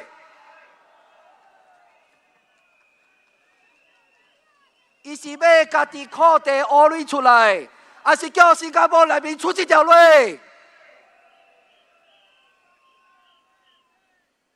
各位朋友，这不是10只马咧，是100只马。你哪家己算？真个开销要偌济？这条开销要算谁的？咱莫误会哦，我咱不是老马的，我是属个动物的人。但是我咱人民为着这个企业生活费，就担心。我问你人，咱是不是应该先照顾人民，继后才来照顾马，对不对？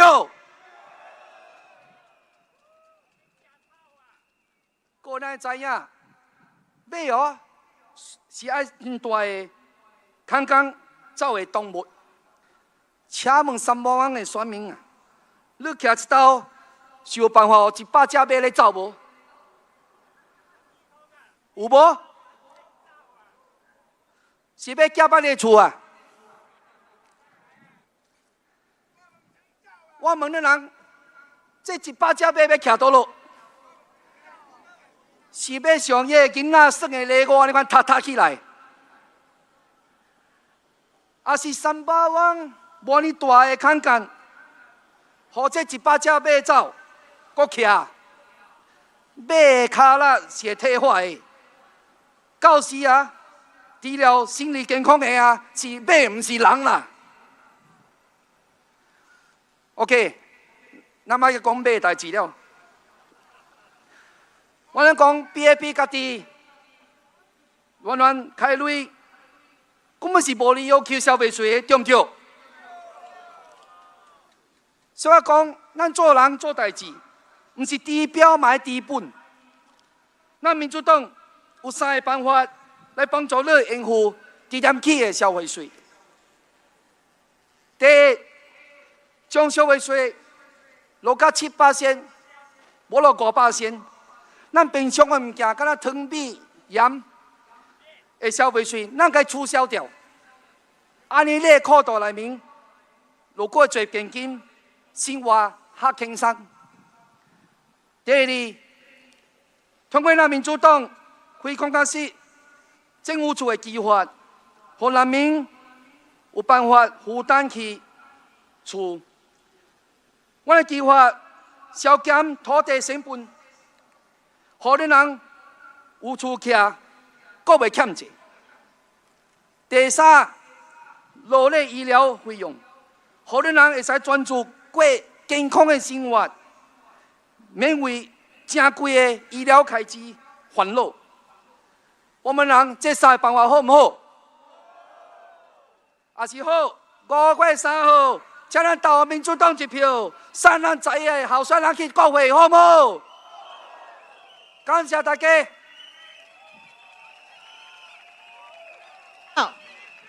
5月3号记得投我们新加坡民主党的11位候选人进入国会。5月3号，民主党1票。记得你们的投票是秘密的 ，Your vote is secret. Before we introduce our next speaker, can I please remind you all, especially we have come to the last of our two speakers. If there's a space in front of you, please come forward because those behind cannot get in. I seek your cooperation to please come forward. As long as there's a space in front, move. It does look like we have a crowd of what? 10,000 of you tonight? The rain doesn't dampen us, and the rain brings more people. So please come forward so that more people can join us. And so now without further ado, and our next candidate needs no introduction altogether, Chairman Dr. Paul Tambaya! Dr. Paul!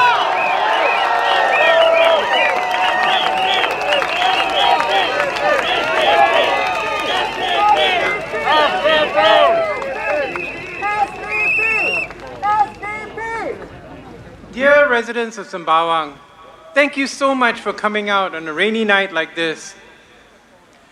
I'm going to begin by talking about some of the rather odd things that the PAP leaders have said in the last few days. Firstly, Prime Minister Lawrence Wong said that the 9% GST is paid by the wealthy and foreigners, including foreign tourists. Now, I found this a bit odd and wondered if he meant that the GST refund scheme for tourists was going to be scrapped. But we haven't heard anything about that, so we don't know how true that is. In the same speech, PM Wong said that most low-income Singaporeans would effectively pay only 7% of GST due to the GST vouchers, and it would be the wealthy paying the higher taxes. To me, this seems unnecessarily complicated. Why not just return the GST to 7% for everyone? And then add some kind of wealth tax that we and others have been talking about for years. That is, if you really want the wealthy to pay more taxes, this would save a huge amount of bureaucracy and would be essentially an easier way to support social services for the poor. Next, we heard a rather strange comparison where Mr. Lim Swee Say compared Mr. Edwin Tong to Lionel Messi for his role in the Singapore Mitsubishi Electric Cup competition. Now, I watched the heartbreaking loss of the Singapore team in the last minutes of the semi-final against Vietnam, and to be honest, I don't understand the comparison. I do know that Messi spent more than 20 years trying to win the World Cup and only finally won it in 2022, which has been an inspiration to those of us who keep losing elections, hoping that one day our time will come.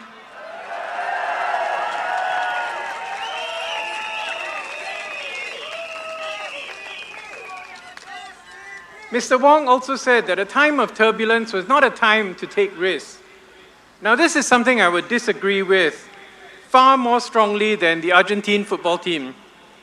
As many of you know, I'm an infectious disease specialist, and I treat people with serious infections. Sometimes people come in with a burst appendix. And you know, there is a risk of doing surgery for these patients, but the risk of not doing surgery is even higher. So the definitive treatment is actually surgery.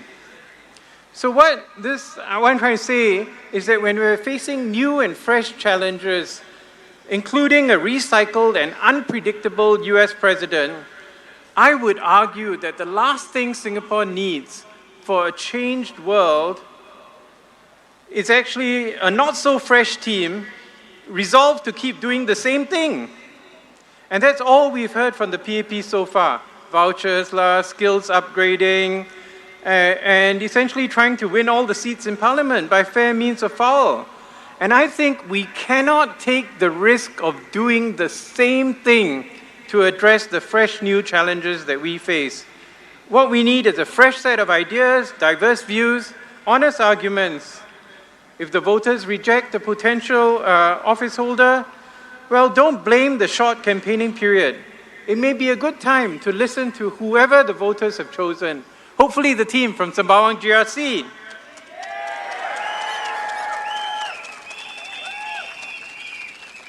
Now, Brian Lim is the leader of the Sembawang GRC team. He's a very capable healthcare administrator. I recall in 2015, when he was considering running for parliament, I spoke with his boss's boss, who actually happened to be my contemporary in medical school. And he said to me, I would hate to lose an administrator like Brian. My response was, the nation and the town council need him more. James Gomez is a veteran political scientist. He has a huge amount of experience working in Southeast Asia and significant experience in Singapore's political and civil society. He was the driver behind the Sembawang Town Plan, which you all heard about. I first got to know Daman Huri in the lead-up to the 2015 general elections. He came to our office to volunteer. He spoke very well and passionately about Singapore and social justice. He was, however, known as a religious conservative. And so I remember asking him, are you sure you want to be a member of the SDP, which is known for socially liberal stance? And I still recall his answer to this day. He said, Singapore is a secular state, and I am going to be able to set aside my personal views to work with the party for the good of Singaporeans.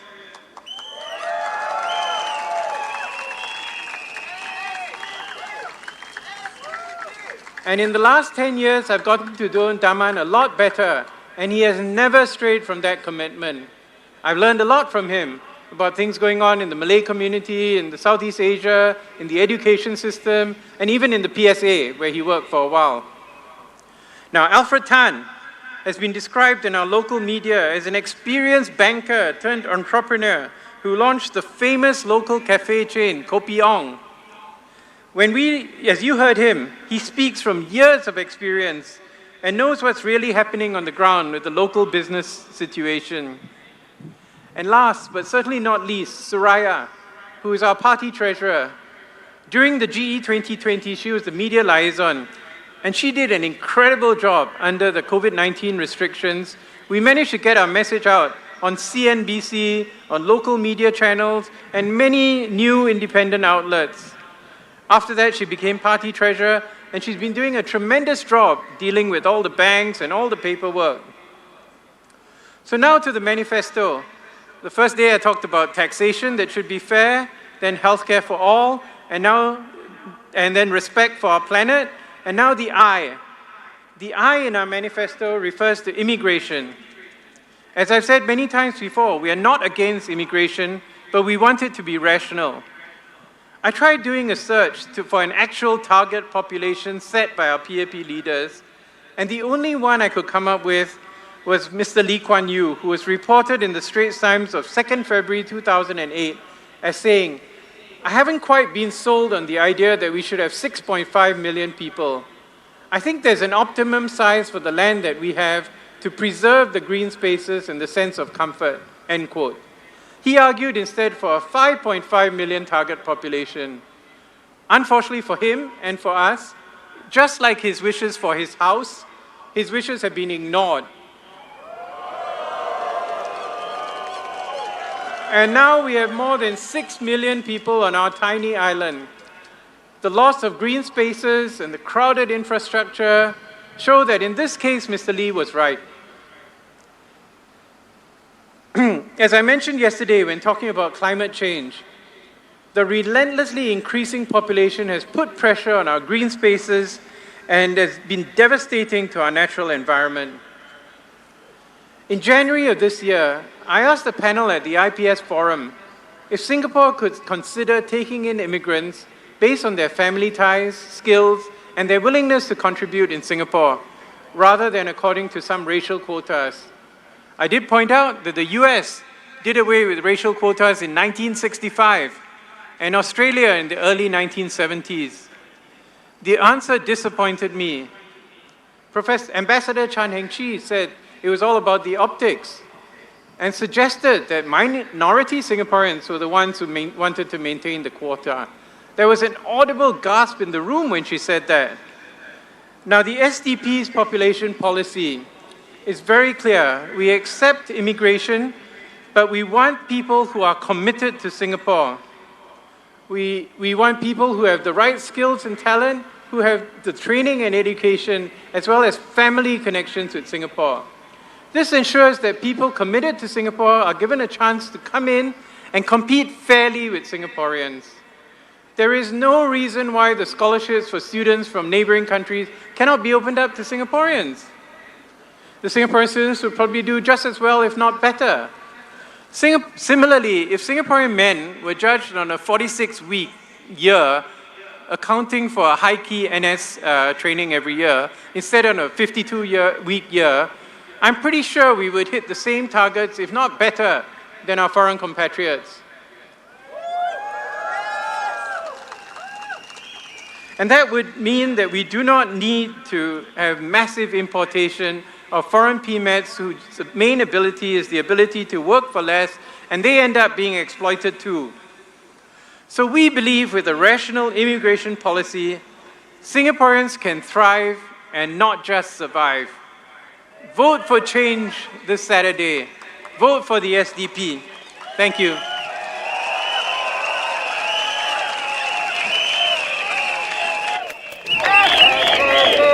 SDP，记得5月3号，请投我们的381的候选人一票。Once again, we are almost coming to the end of tonight. However, there is one more candidate coming up, and before he comes up, I implore you, all those in the middle, slightly forward, please.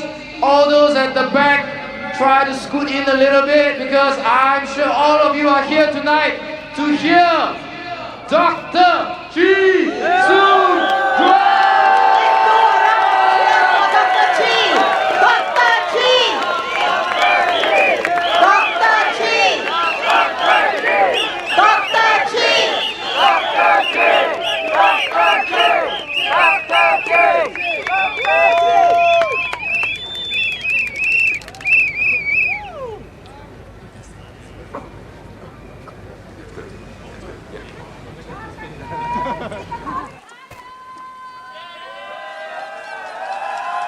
Thank you. And we are all behind Singapore. Thank you for turning out in such numbers. I can't see you guys from over here because of the lights, but I understand that it's all the way back in Sun Plaza. This is a fantastic turnout, and it only indicates one thing, that you guys are truly behind all that we have advocated for this country, and that you are deeply, deeply loyal to the Republic of Singapore.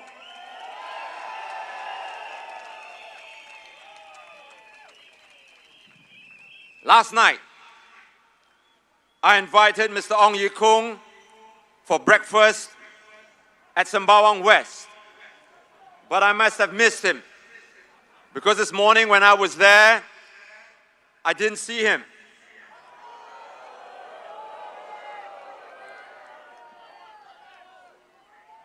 But jokes aside,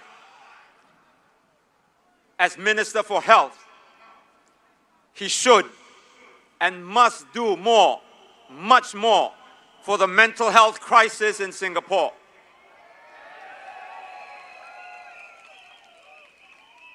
Now, two factors contribute to this crisis, to this extremely poor mental health in Singapore. One is the cost of living, and the other is overcrowding.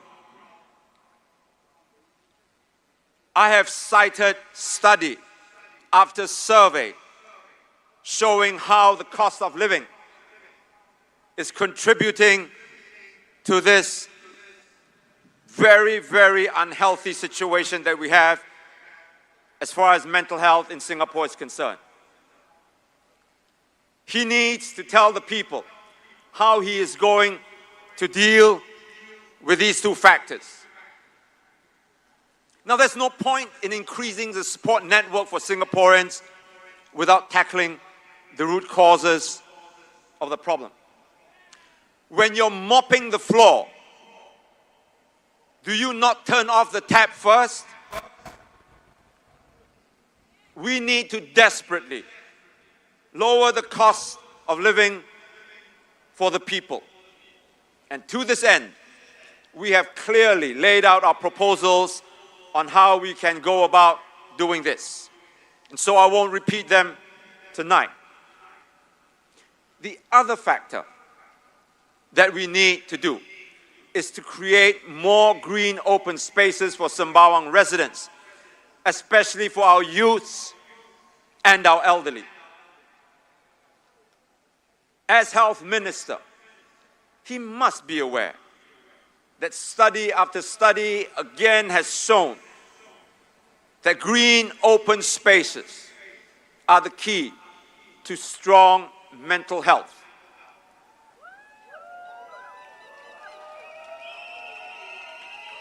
Mental health is what raises the ability of residents in coping with stress. Now, earlier on, James Gomez and our Sembawang GRC team outlined our plans for our constituencies. One of the most important proposals is to establish a mental health wellness center for youths, which will offer drop-in counseling services, peer support groups, mental health education, and creative workshops to build resilience. There is much that we can do in this regard, but even then, this is only one part of the many facets of the work of MPs. Now, if you take into account all the work that a parliamentarian must do, your parliamentary duties of doing research and preparing for debates in the House, managing the town council, running the estate, conducting Meet the People session, and in our case, to conduct town hall meetings for all our residents so that they can come together and tell us, as a constituency, as a community, what issues we need to hear, what issues we need to bring with us into Parliament. With all these duties, with all the work, I just don't see how anyone can possibly do it on a part-time basis. And yet, most, if not all, PAP MPs have a full-time job on the side and they do their MP duties only on a part-time basis.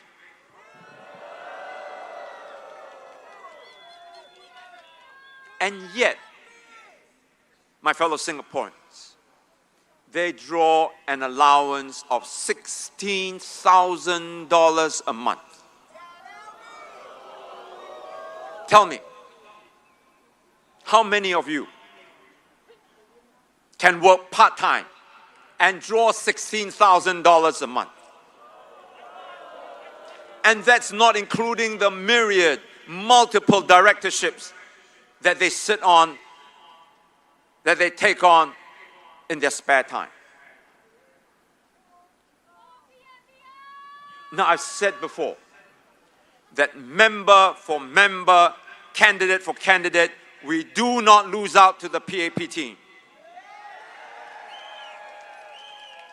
In fact, with their capability and experience, our Sembawang GRC candidates, our Marsiling UT candidates, we outdo the PAP candidates anytime in terms of being able to run and manage the town council.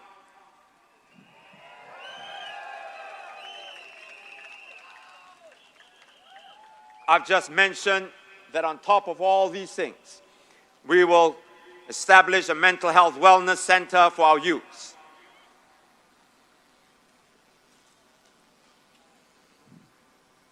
We will also introduce other programs that will take care of our residents in our constituencies, and we will ensure that our community grows to become a caring one. In Sembawang West, Ms. Po Lisan accuses me of not doing quote-unquote real work.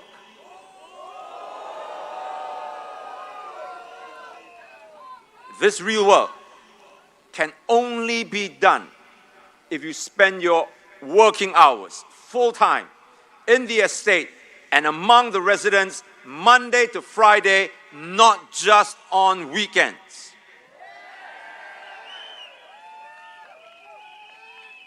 And I assure you, my friends from Sembawang West, that what Ms. Po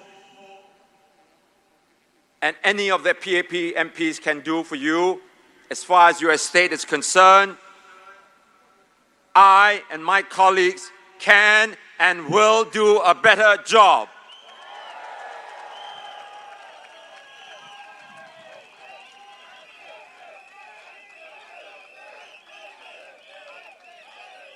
Now, this is not a boast. It is a pledge. I have fought for Singapore for the past 30 years.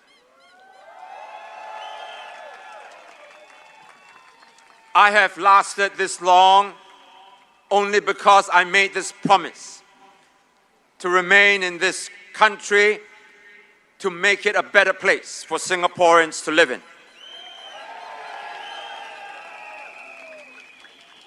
It is the same kind of single-mindedness and determination that my colleagues and I will bring to the Sembawang West and Sembawang GRC estates.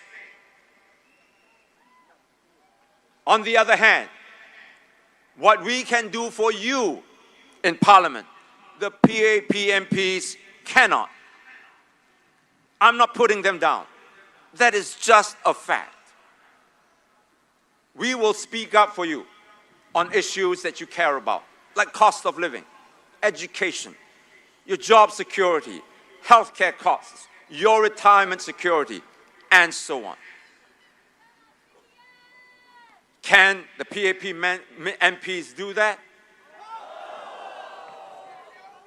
Again, specifically to my Sembawang West voters, ask yourselves, how many times have you heard Ms. Po speak up for you in Parliament in the last 5 years?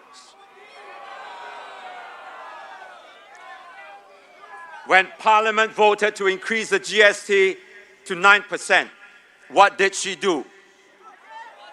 When a party raised water prices in 2024 and 2025, how did she vote?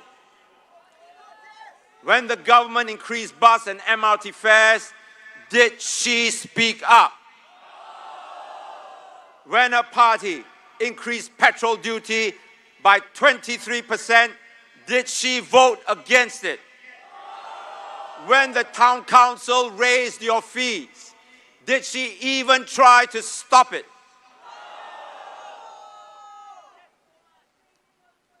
In this election, you are choosing more than just an MP.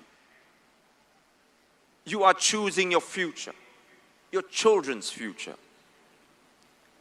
You deserve someone who will look after your estate on a full-time basis. Someone who will stand by you not just as an MP, but as a friend. And someone who will be your unwavering voice in Parliament. We are ready to be that someone for you.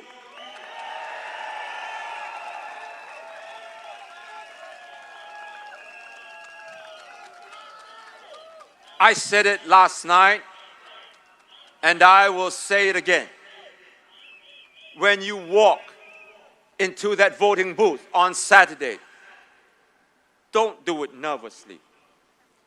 Don't do it with fear. Do it with confidence. Do it with pride. And you put that cross down against the proud logo of the Singapore Democratic Party, and you tell the whole wide world that I am from Sembawang and I voted for the SDP. Thank you. Good night, my friends. Thank you so much.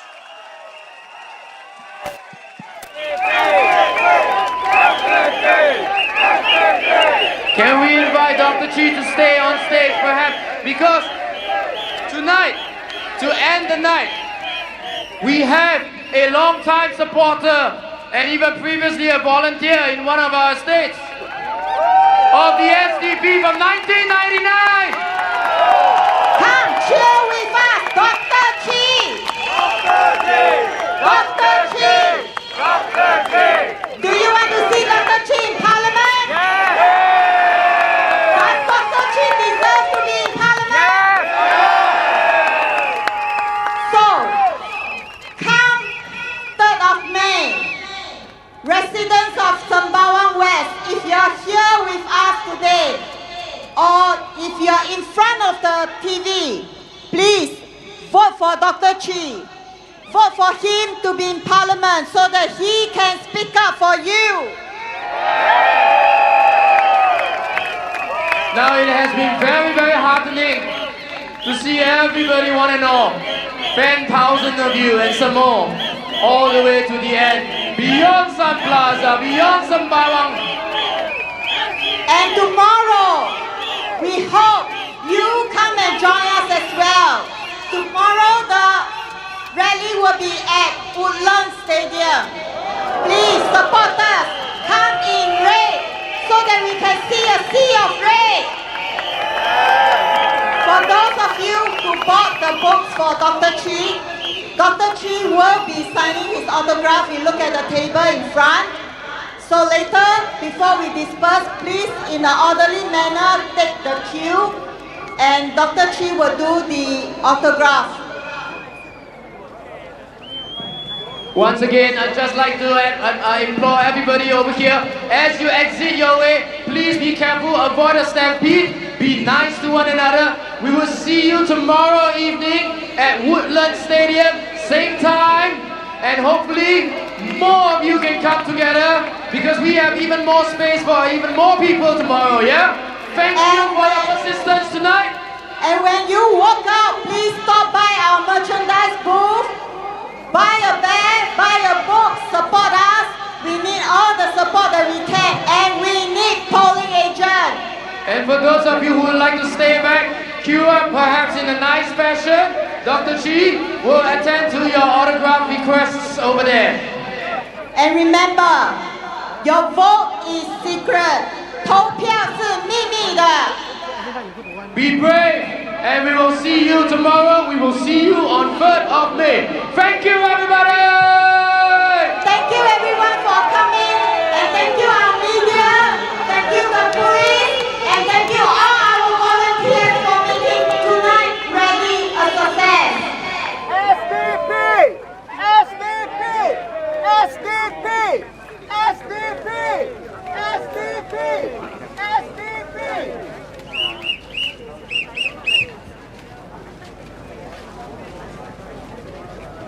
I think it's over there.